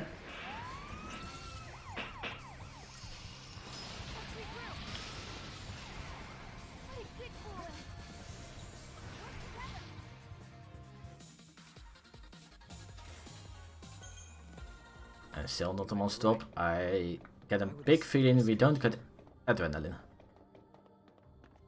Yeah, probably not at this point.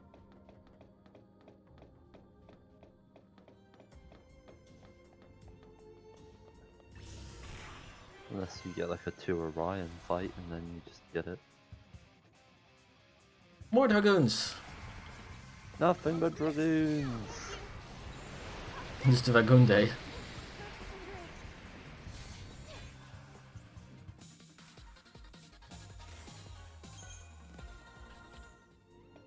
Plenty of CP. Well, yeah, but not really super useful. It's like we get from the story enough CP anyway to level Yeah. our characters anyway to the point we want. Oh, you know, adrenaline. Let's go. And I guess there's also more gil. That's something it comes from. True, yeah. But now it's time for a greater behemoth.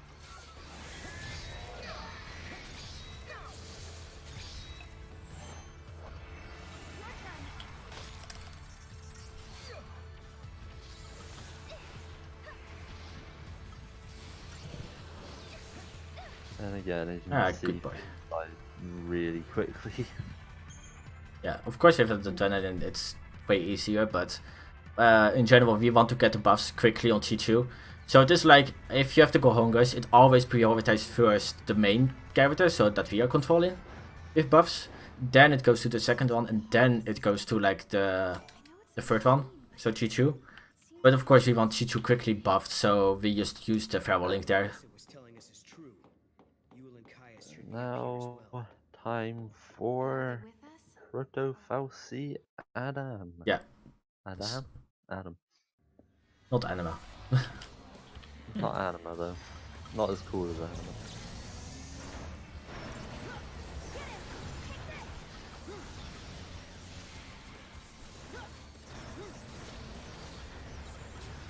So yeah, the general strat is to just to ignore on this phase the arms and just wail on him. Because he's squishy. Yeah, exactly. We just want to get the Stabber, the Deep Protect from Sarah, and then just hope for Chi-Chu to kill him. Yeah. So Adam kind of is a time traveler, and every single time we kill him, he calls up another one of his own. So we have to fight him a second time now. Yeah. And this time he is a bit harder, so we leave our scope here, so Chi-Chu will do the right attacks, etc.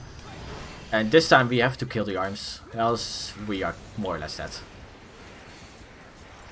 Yeah.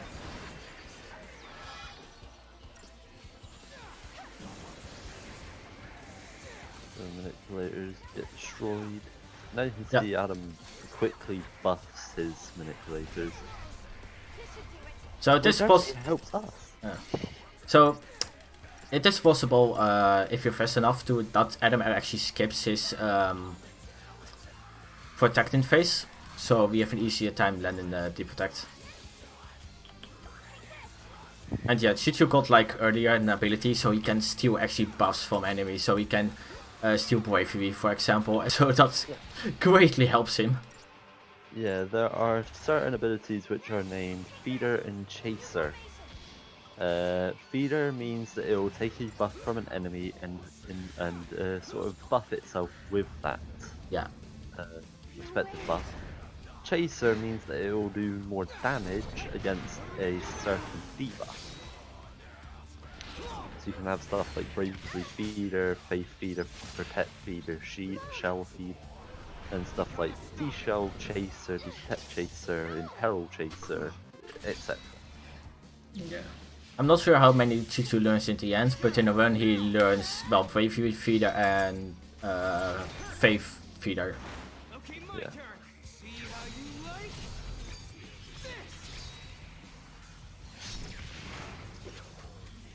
And here you have to be really careful. Like, if you skip the cutscene without selecting the proper action to stop Adam from appearing, you might get another one. Yeah, so you need to, and every single time you pick a wrong one, you need to fight a really squishy Adam again. It's not as hard as this one, more or less like the same as the first one, or a bit squishier.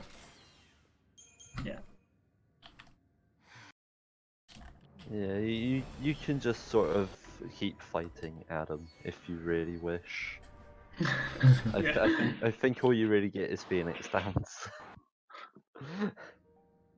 But yeah, it actually happened to me more than once. Like, I'm just focused on skipping cutscenes all the time. And yeah, that happened. And then suddenly the third Adam fight. So yeah, we actually had to scream to hope because for some reason we reached him in the past, so he actually cancels this project.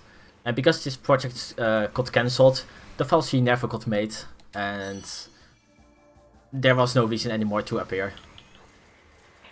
Yes, exactly. So, and the reason why that's possible is plot convenience. So Well, yeah, what's the name? Oh, the artifact? No. the Oracle device. Yeah, exactly. There you are. Man, I'm bad. But yeah, now we have done the Augusta Tower. We're going back to this Academia, 400 AF, to pick up the Graviton Core and open the last optional gate to get the last Graviton Core. So this is a little bit of the last detour, and then we're about to enter the end game. It's true, you're going with progress to end game.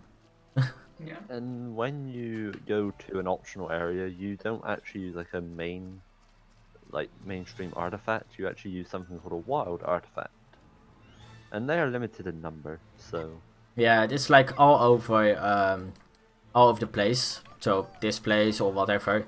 There's like wild artifacts hidden.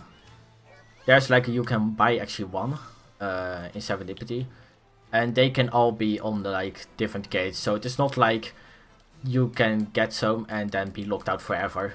It's not like that. So they are all fixed, and sometimes they are even behind some optional places. It's not like you will be locked out of places. So now Ricky has to pick up this item, because if you go around it, you'll actually you'll get close enough to the fencer, and if you don't actually encounter the fencer, you'll be given a C encounter. So sadly I got an account here because on top of me there's also a path and there were some Sieve and yay for map detection and stuff. It's kind of stupid that triggers. He got lucky though. This is quite an empty one. Yeah.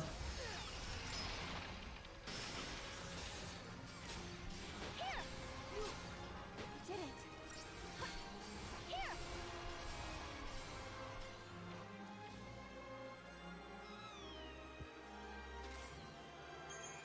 That was pretty fast. But now we are off to Ricyosma. Yeah, so this is another version of the Ricyosma Sieve. Another other version is in a continuation of the first Ricyosma Sieve. So the Eclipse is still here. Well, it's kind of changed because it is slowly fading away over the years. Yeah. But that's why everything looks red. But there's like a lot of paradox stuff going on because it never got fixed here. And because of the paradox effect being here so long, it has some kind of weird side effect on chocobos. Oh yeah.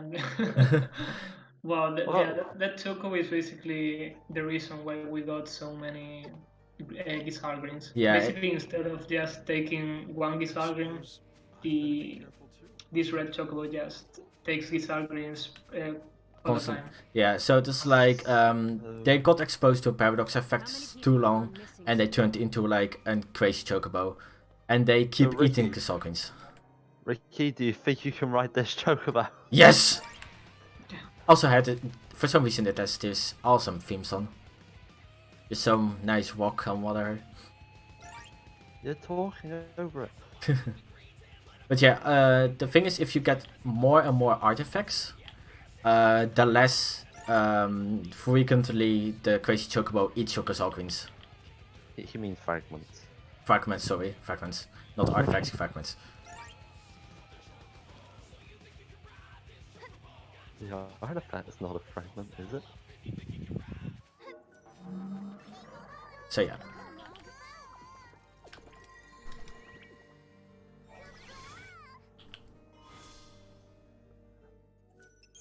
Yeah, basically we're just collecting things for Academia for XX. Yeah, so now to continue the story. So now because of the Proto-VLC doesn't exist anymore, this city is actually just a normal. And Hope and Alicia made a little time capsule. So they managed to get to this place and they're actually making their own artificial cocoon. But they need the Graviton cores to lift it, to just keep it floating in the air. Normally at this point it's going to say they are around those kind of areas and we need to collect them, but we already pre-collect them. So we can just hand them already instantly over. So we don't have to just go and fetch them somewhere else. Because if it was locked behind the quest, it would be terrible, and the run would be a good 30 minutes longer, maybe. So now Hope is 414 years old. Yes and no. I'll see pretty well. Ah, kid fell down. Correct. Okay, boomer. Calm down. We won, and that's what matters, I guess. Also, for some reason, the city always quickly lags on certain places, so that's a bit shit. Yeah, it's a lot of detail. Yeah. Yeah, that girl fell down. I felt so bad. Man, I hate when they fall. I just love it because they are so clumsy. They just run in and then bomb on their face. Maybe I'm a bit sadistic. Oh, poor We're little gonna girl. see a kid fall over in front of the main building. Nope.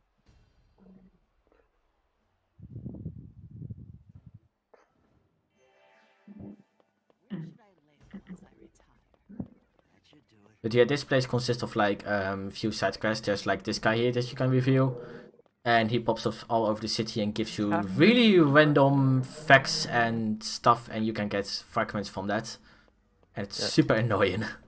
And then there's also Brain Blast. Yeah, that's Point Blast. Oh no, wait, no, that's something else. Yeah, okay, never mind. Yeah, Captain Cryptic is a lesser version of Brain Blast. Yes, but So now we've got the Hope. yeah, Captain now we've got Cryptic the just pops everywhere around the city randomly, so you even have to hunt them or listen to NPCs on where they can maybe be. Bit annoying, but and then you feel no one question and he just disappears. It's like help. Graviton Core 1, Graviton Core 2, Graviton. Oh wait, cutscene. Yeah, it's like, oh, do you want to know how we get here? That kind of stuff. Even if you have handed already like 3 of them over. It's funny because on console, I think it's faster if you these cutscenes because of the loading times. I'm not sure though, but I feel like it's faster to skip the test, Machine X. But now we have the Vagabond artifact. We then throw Mog for the Silver Chocobo, which has a auto First try ability one. called Ally KO Power Surge, which is why Ricky will be sacrificing Sarah. Yeah, a few so times. we give this passive ability also to Chichu. And what it does, if an ally falls, the wearer of the KO ally power surge will get a tremendous amount of power boost. And Sarah is the most squishy one and the most wicked one. So if we reach a point, we will try to always sacrifice Sarah so Chichu will get the holy power. Last is all green. The only reason she is good at the final boss is just to deprotect, and that's it, and then she can die. What about the Silver Chocobo Pro? I'm not sure. It's RNG. It is RNG as far as I know. Yeah. I think it is higher than any other thing that's around, but it's still mostly RNG. Like, you can get either the Silver Chocobo, an Adornment, or 1 Gil. Yes. Yeah. But it is like, it functions more or less the same as the Chichu flower place. Yeah. I see. I actually just spent a little bit of time with the positionment of Sarah, but I'm not sure if that helps. It works for me though, but I don't know. Maybe you're just really lucky, but I don't think Yeah, the maybe. position really matters. Yeah. So Yeah, I guess so. that Vagabond artifact is actually trapped. It's a trapped artifact. Yeah. Now we've been sent back into the Void Beyond. However, Sarah and Noel have been split up. And they got killed by Caius. Yeah. Mog also goes invisible. Goddamn spiders. And now we get to have a bit of Sarah backstory. It is more like we come here and there's a lot of views from different time eras around, and we get fragments in the name of the gods of this world, and we learn a little bit more about the backstory, about what happened and how did the world even got created, and what is the mission of the gods itself. Or why even 13 in the first place happened.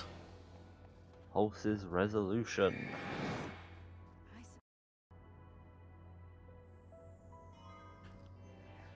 So we got like to at least see the name of the 3 gods that we already know. But then we learn His desire. 2 more names that we actually don't know. So Marwen, or I have no clue how to pronounce that. Emwin. Oh, okay, like that. It's like the original god of gods of this world. It's like the mother of Bonavelsa. And Bonavelsa is the son of her. But he got power hungry and killed her mother and was sent into the chaos, the Valhalla itself. And he got a bit paranoid and wanted to kill her. So that's Yeah, I what. don't know. Bonavelsa's sleep. Yeah, they could have thrown a little bit of vocals in that name. That would have been really good. So yeah, we fight Caius here and we open quickly with Chichu with his special. So we interrupt Caius. Then we throw a Libra scope so Chichu doesn't do ruins, and we just chain and hope for the best. This isn't. Hey, Sarah you're versus doing Caius. some weird stuff. So this is literally just Chishu versus Caius. Yeah. Yeah, that was weird. Yeah, I don't know. Normally he never does it, but Caius did Graviton and he should not have done it, so I took too much damage. Yeah, I actually use Sarah's TV before using Libroscope. I don't know if that helps. You get a little bit more percentage on Chichu's damage. Yeah, but yeah. the thing is, of course you don't want Chichu to use ruins, so... Yeah, exactly. Yeah, in the end there's a small difference on these things.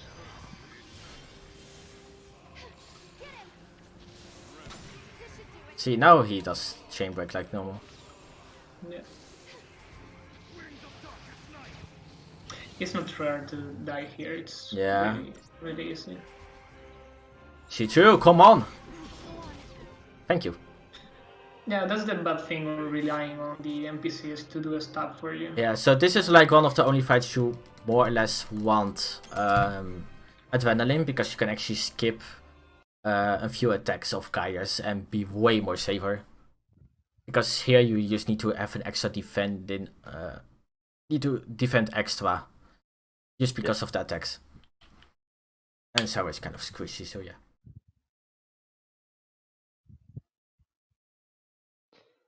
And now, from the void beyond to a dying world.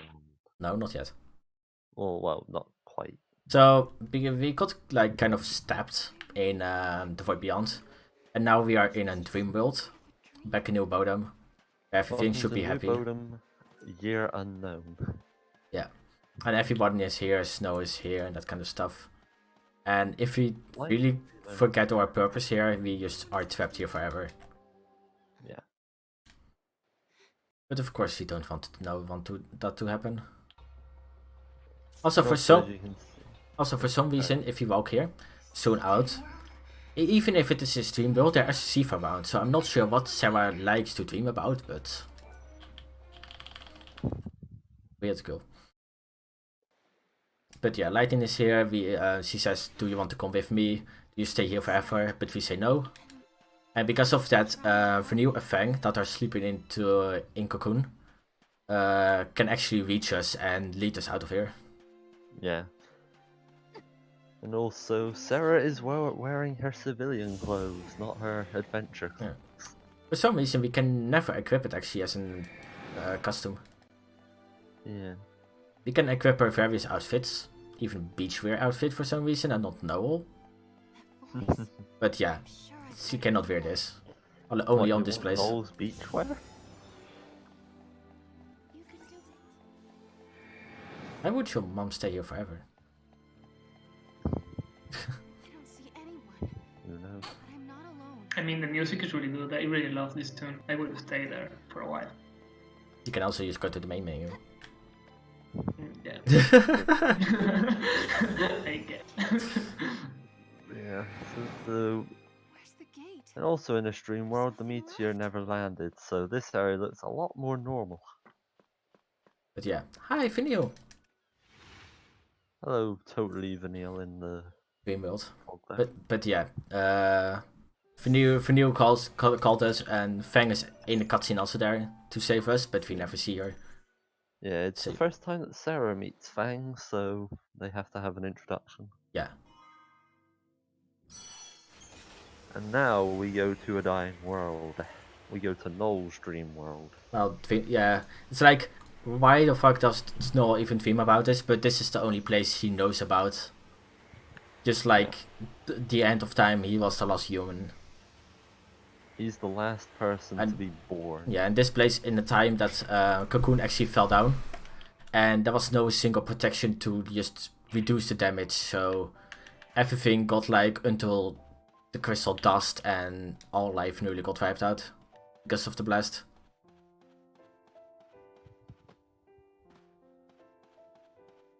And I really love the color filtering on this.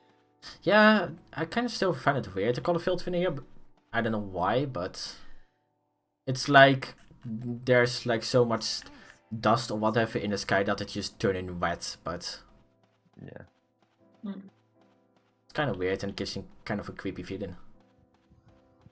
Well, it's the end of the world, you know. Oh, he was happy here, but then he dreams about like Jewel is dying and Kai just goes away.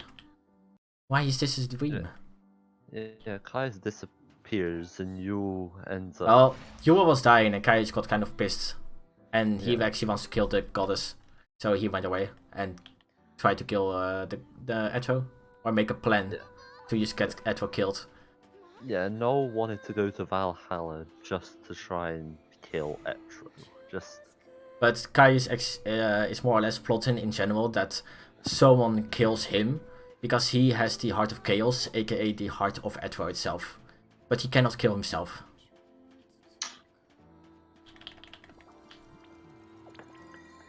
So either someone that really determines to kill him can take over the heart, or if it gets stabbed, then Etro dies and hell breaks loose. And that's the thing, is that he wants Noel to kill him. He wants Noel to take the heart of Etro. Yes. Or in general, just kill him so that you will not suffer again. So that time will be stopped. Caius just wants to protect. Yeah, basically you're playing a game which ending won't depend on whatever you do. And welcome to this battle. We do a lot in this battle.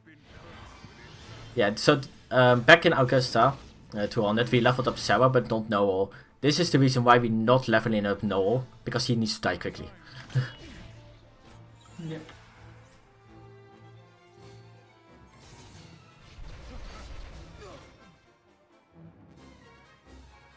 You can check how many potions you have or something. But They're pointless. Like you cannot do anything. It doesn't matter, because I always buy like something like 21 potions anyway at the end. Yeah, exactly. It's like, yeah, I mean, if you want to do something. It's like the leftover gil I have, I just dump into potions, so I'm all fine.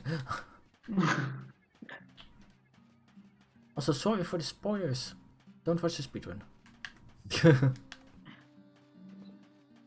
Now we've got a whole bunch of we're just skipping the following cutscene. Noel. Just gotta follow Noel around a bit as he goes into a bit of a slump.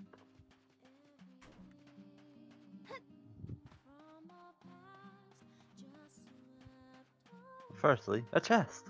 Yes, before we could trigger Noel, then get on there. We just grabbed this quick chest because it contains very valuable materials for Chi-Chu. It's like essence, that's the highest, oh no, wait, that's crystals. One of the highest monster material that we can use, but it is also really expensive, so it's really lucky there's actually essence there, but also power essence, and that gives strength boost. Really useful for Chi-Chu. Fun thing, fun thing there, you can actually avoid walking towards Noel. You can just walk straight up, and you actually will trigger the cutscene. Oh. It's faster. Yeah. I had no clue his trigger box was then so big. It's massive. Yeah. Time for Gogmagog. Yeah. Actual Gogmagog. Well, it's Gogmagog Gamma, but yeah, this is like his final form. Why do I deep protect? I want the shell. So Gogmagog can do just swipes, or he can use the ability Rive. Rive will give him a debuff, and then after that he can use a move that will give all those debuffs to you. Yeah, or you can do now spam Crimson Flame, that's also fine. Yeah. But yeah, he dies quick with just 5 Agas. That was really nice. But yeah, now we killed him, we saved Noel, so we are kind of out of his dream. But we still need to find the exit. There's no chocobos around, we need to walk all the way back to where we first saw Noel in town. Yeah, this section is a little bit of a walking simulator at this point. Yeah, so there's here one chest that we can get, and then it is just really a big downtime until we reach the point. There's like nothing to even see. Hopefully for some good enemy spawns that doesn't catch us, and that's it. Well, Noel says some cute things to Sarah there that I really like on the midway. Like, I couldn't have done this without you and stuff. And it's like, oh. There's also a wild artifact gate in this world, but Yeah. you can't actually activate it until you revisit a dying world. Yeah, so if you escape from here, you unlock the dying world itself. And if you come in here, you actually come out of a different gate. And that is just over a ravine on this place that we cannot reach yet. And there's like a gate, and then we can reveal the bridge connecting to this, and then we can find Chocobo, some other chest, and that kind of stuff. So we're kind of like locked in here. Come on now. Oh, you can also get the Cactuar spawn here. Yeah, so there's a And actually, it can get you. yeah, so there's one rare aggressive spam here. That's a metal cactuar. And he tries to, of course, kick you, and then you battle him, and then for some reason he kicks you up and then run away. So I don't know the reason, what he wants, but Memes. yeah, Yes. I guess. But that's like the only thing, yeah, the only aggressive spam here that we need to watch out for. Yeah, I think I only got that spawn twice or 3 times. It's really, really rare. Yeah, But now we're in a Farseer settlement, so there's no risk of Metallic Cactuar. It's nothing but Thief here. I think he still can come here. No, it's just Thief. Oh, good. It is just Strigoi and Seekers. And But nah, we're now at the point that we not get anything anymore. yeah. Okay, never mind, we got something. But they are right now. Well, I spoke too early. yeah, in that area you can get Strigoi, Varkolokai, and Seekers.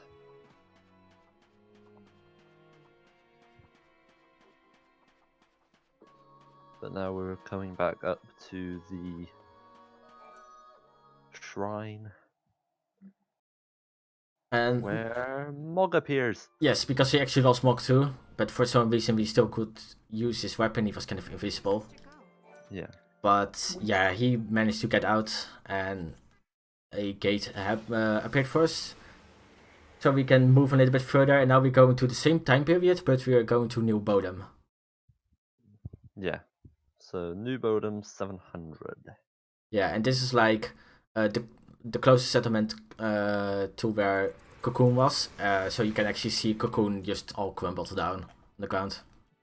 Yeah. And well, everything is destroyed here, so... No doubt about it. This is your village. But the time period. This is far into the future, after mankind is gone. This can't be the fate the world is moving towards. Thanks, Leo. But yeah, we have to find a little gate, and Lightning actually comes out and updates us on stuff and what happened actually. But she cannot stay outside of Valhalla too much, so she has to actually go back. But yeah, Mog got kind of a little upgrade, so we can review a few more things that could not be reviewed first. Mainly with like that kind of circle around it, that can now be reviewed. Ah, unlucky. Okay. But yeah, there in the distance there's Cocoon, and you only see like the upper shell of it. What we made of it. Valhalla for Yeah, and sometimes if you get that spawn before, and you manage to despawn it, you can actually throw more Yeah, and save a little bit of time with yeah, the walking. indeed. Yeah. So that's actually really convenient if that happens because it just saves a good amount of seconds. Optimization. Yeah. Another small thing. Yeah. But So now we unlock the final area, but before we enter, we're actually going back to Serendipity. Because we're going to get our last fragment skills that manages to buy stuff for a little bit less. And we get gravitational jump. So we can kind of like float a little bit in the air, so our jumping skills in the next area will be a bit safer. and we actually get also sell boosts, right? Or What? do we get more money with the selling stuff? Yeah, of course we have to sell stuff first. Yeah. Quickly infuse Chichu with the Silver Chocobo. And we switch to Noel because we don't want to use her anymore because she needs to be sacrificed. The sacrificial lamb. So now Yes. we're off to Academia 500.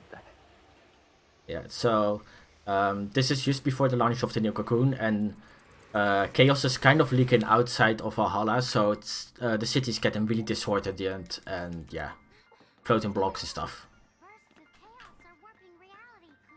This is likely Kai's doing. I have no clue why it is actually happening in general, but yeah, there's not like a lot of people dying at the moment, so. So now we're going to sell a lot of stuff. Of course, not sell the important stuff, so you need to watch out for it.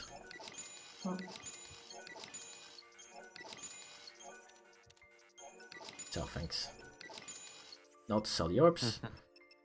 Components. Sell the gold nuggets.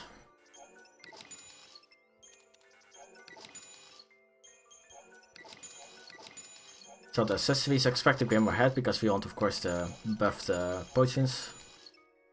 And that should It's not the first time that I sell it. Power orbs, buying good 16 of it, and here good 24. Get some potions, okay.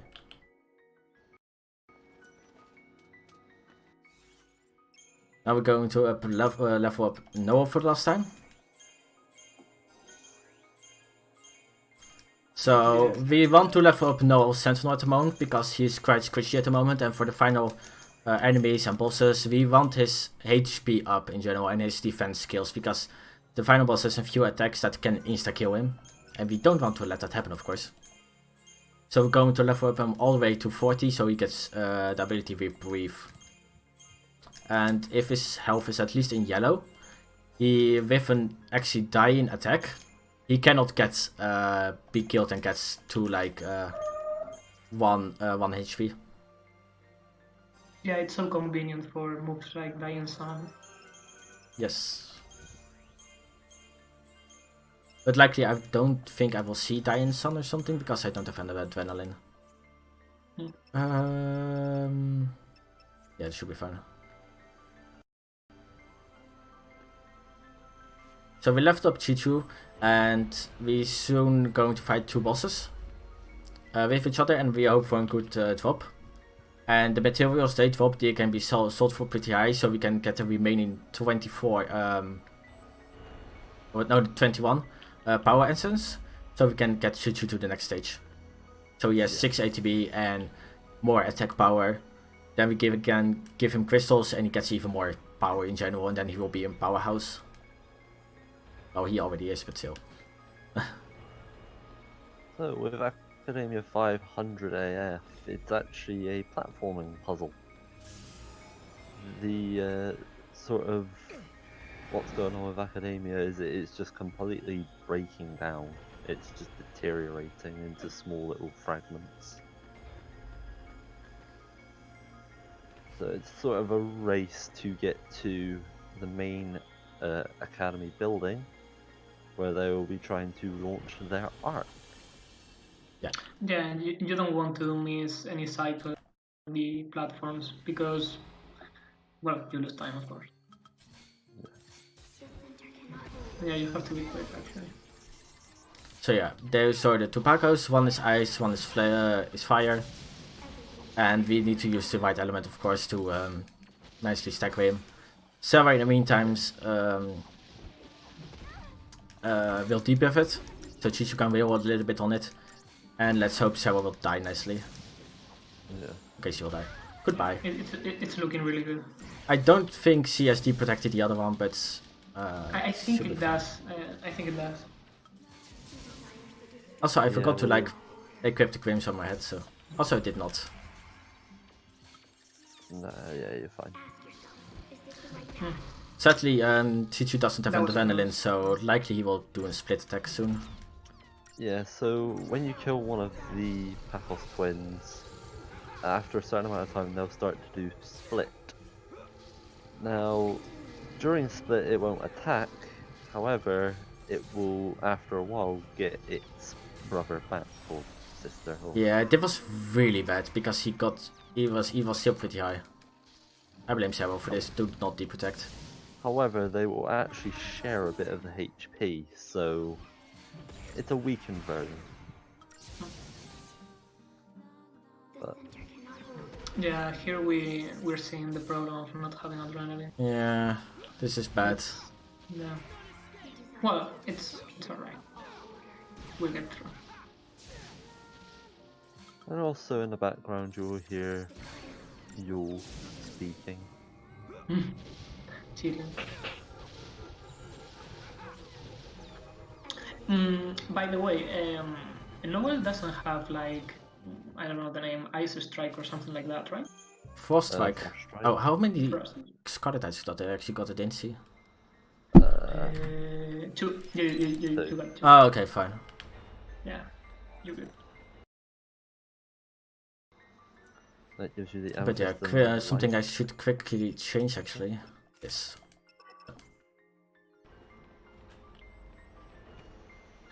But yeah, now we killed them and they spawned no, like a kind of orb. And it changed the pattern of the platforms that's moving, so we have to go back and forth a little bit to change to the right pattern.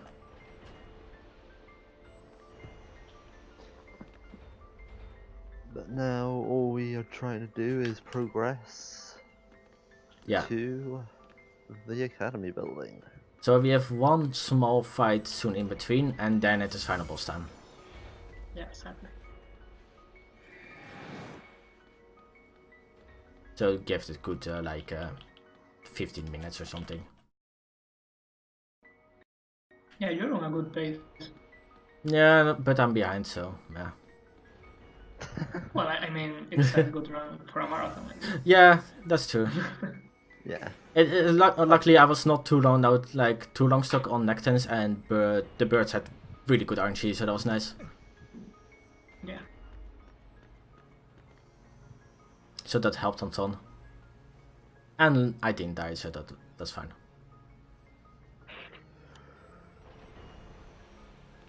Well, on Caius, right? Okay, that's the only death. Yeah. Yeah. But I mean, really consistent. I mean, really good. I got some lucky spawns. See Yeah. here, getting the yeoman. Yeah. There's an enemy. Yeah, I spoke to. Okay, yeah. Hey, human! So as you can see, that little robot. Yeah, so when you get those, it's better to just let them kill you. Yeah. Also, the thing is, the weird thing about this place, it doesn't really care about your step counter. It has fixed places where enemies come and that's it, and they say like, screw your step counter, we just dropping enemies for you there. Yeah, he actually all lost So- a really good times there. Yeah, so it doesn't actually matter if you crux out yes or no. Yeah. Yeah, he actually lost runs on that specific spot that Ricky is at. Yeah, that spot is just so annoying. Exactly. So that's why I also want to get the cacti right here, just in case if something spawns, I can just jump off and respawn there again. Because the cactuars are kind of checkpoints you need to activate. That's pretty smart.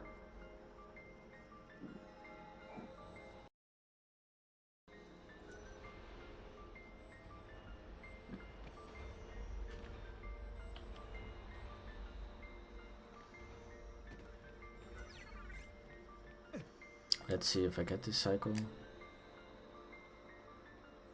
Yeah, okay. Nice. Here, a big discount chocobo that we want to ignore. Okay, stay for me. Thank you.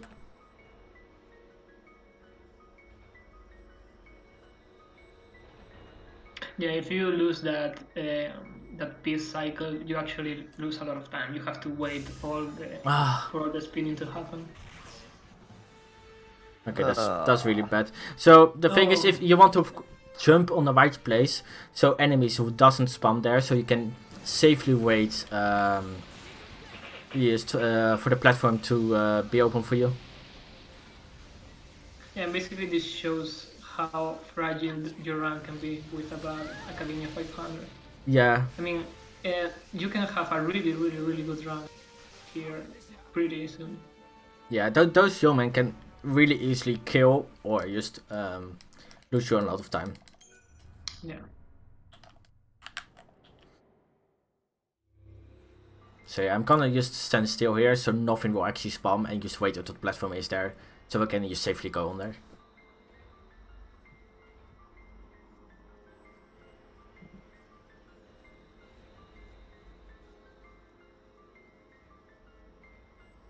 Just waiting.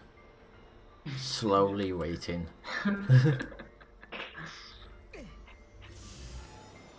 I love how Mog plays with her instrument while you're waiting. Oh, it's not really an instrument, it's just a clock. Yeah. Cupo.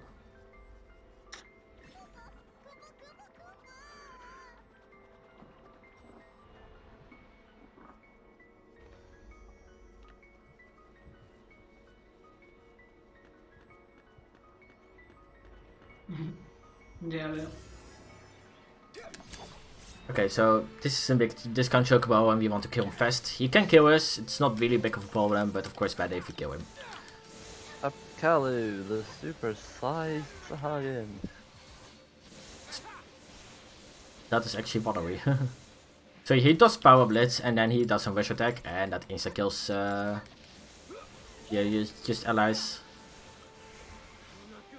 Even Chichu just gets insta killed. Okay, good. You got the Apkalu No kill. additional drops. So yeah, we killed him. We switched to we touched the switch, and now we can just proceed to the final boss. We do a quick shopping before it, so we can level up Chichu to the maximum potential that you can do here in any percent, and that's it. Yeah, that's why I'm calling it just discount chocobos, because they kind of like are water birds and they kind of look like pretty close to chocobos in general. So Chocobos after showering. That's another way to say it. Yeah, well. they only need to do crack crack and then they are all good.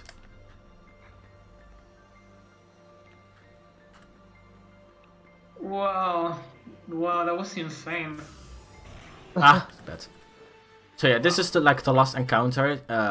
We're not going to let us die here or whatever. We're just going to retry until we get in a good path. Proto-Behemoth and Schrodinger. The only real thing is what annoys me about this game is if you retry, the camera is kind of borked. Yeah, this dodge. I actually have a save file just for to practice it because it changed from. So quite some time I just get it like in a few tries or just first try, but this time it's a bit stupid. Yeah. Don't touch me. Good. Okay, the last few jumps here.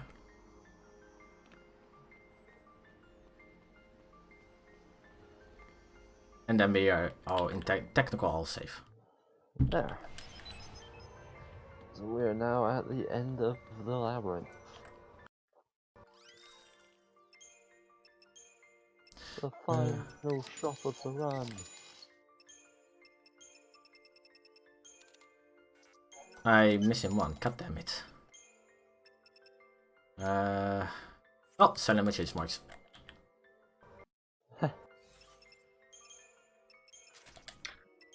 You didn't get drops from Apkal, right? No, I didn't got any. Wow. And you didn't throw for the components either, right? No, I just hope I get enough money and that's it. Yeah, yeah. So, look, Yeah, perfect! It's quite... No, nice. Yeah, it's quite difficult to know how much money you have. Yeah, it is. It's Because it difficult, also no, depends of course on variable drops from monsters. Exactly. But yeah, this gives us quite some good buffs for Chichu. Also some like strength plus 16. So that's perfect. Now Chichu is all powered up. And we go into the final boss. Are they starting the launch already? Final boss gauntlet. Here we go.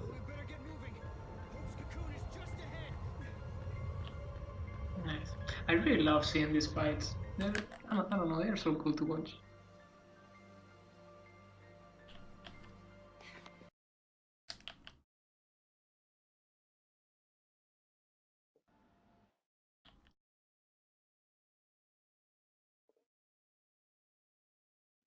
Only for some reason the loading on this first boss fight takes always forever. Yeah.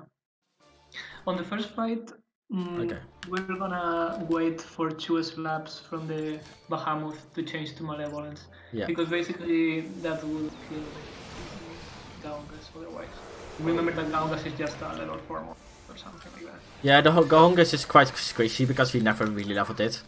So we want the Exactly. Gohongas to be safe under all conditions. Yeah, you have Okay. to be careful with that when it's on the field. And also, if the Gohongas dies, Chichu also dies. Exactly, they share the health bar. So welcome to Chaos Bahamut 3. Yeah, right now what Ricky is doing is keeping in mind that basically the important ATB right now is Chichu's. So we just want his to be refreshed all the time. We actually don't care that much about those movements. Yeah, some extra change is nice, but mainly we need to keep Chichu rolling. Exactly. It's alright when you get some percentage on the stagger or so. Yeah. Also, this is really the first time that you see the power of KO Power Surge. Because it uses rails through Bahamut itself, and if you don't have it, it takes forever. Yeah. So now we've got Caius. And Caius will attack Sarah. Yeah, because plot reasons, it always attacks Sarah first. Yeah, Always. that's really nice. Doesn't matter when or what. Okay, good. Yeah, Sarah dies ridiculously quickly. Caius dies quickly thereafter. Yeah, if you have like on this stats with just Chichu and you still know more any percent, it takes quite some time. And I think you need more potions. Yeah. Yeah, a lot. Yes. Now we're on our way to Valhalla. This is Beach Caius. So this is a two-part fight.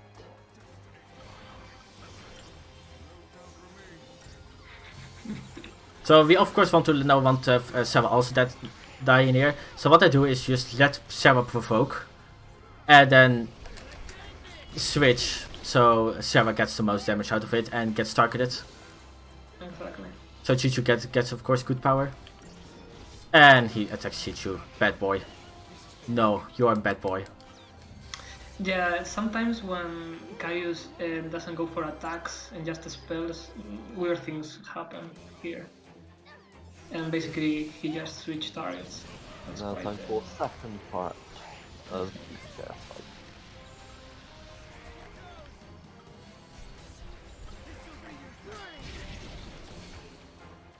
Yeah, we weren't able to get Sarah killed. Yeah, right now Ricky can't make Sarah die because Yeah. otherwise no one will. Like the problem right now is managing the health bars. So yeah, what he did was play it smart and just go for another. Yeah, you just go for normal. That's also fine, but of course it goes very fast if Sarah dies. But yeah, after this, we're here on the final boss. Yep. Like the final Yeah, final, this is the final boss. So after this, the game ends. The triple Bahamut. So yeah, we want to kill first Garnet. Sarah for some reason always attacks the other one first. Yeah, I don't know. It tilts me a lot. Yes. It's like, no, I'm stubborn. Yeah, it's like they are both. I don't know. But yeah, both of the two other Bahamas, instead of the middle one, has both different weaknesses. So one is like weak for magic, and the other one is like weak for physical. And I can still fight. she adjusts for that. Yeah, Leo, it happens on console. The targets change on this fight and the Fakos battle too. I don't know why. I don't know why they make that kind of decision. Yeah, no clue. But yeah, now at this point we need to keep Sarah alive for a good while until a certain point, then she can die. Yeah. So now we've got Garnet dying, so then we move on to Amber Bahamut. That Bahamut changing skies to give Amber Bahamut strength.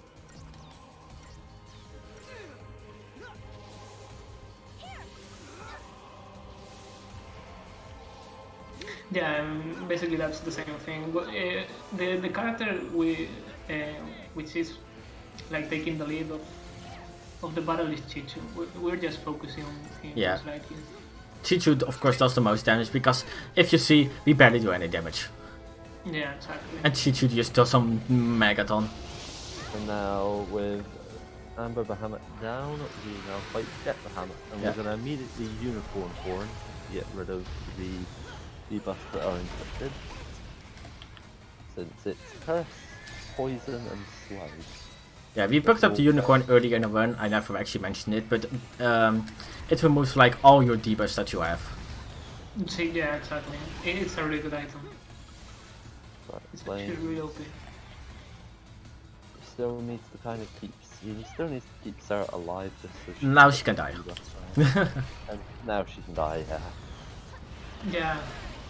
So We Sarah's gonna want die. to keep her barely alive so she can be protected but die on the next string. And now you get to see Chi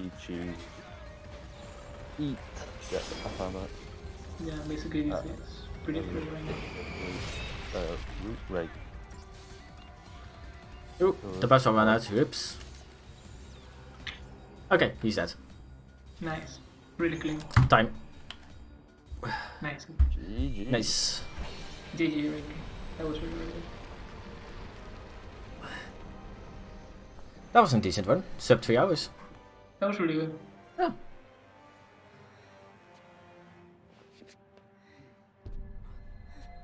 Okay, so you can change your estimate to 3 hours.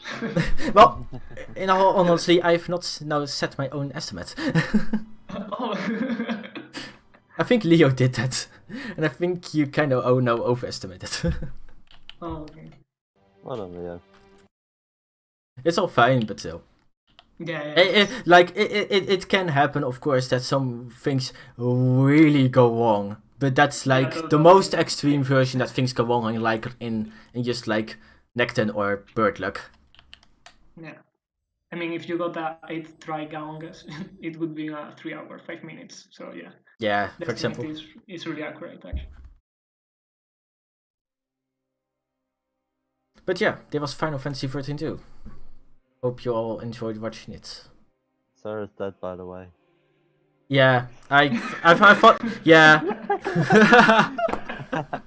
I skipped the cutscene. I skipped the cutscene out of habit, sorry. But yeah, in that cutscene, it's like she has also got the Eyes of Etro, and the future changed again, and she dies because of that. Yeah, Wally had to drop that one before leaving. we in the run are just foreshadowing it because she constantly dies in the last chapter because of sacrificing, and then she gets sacrificed for real. Oh man.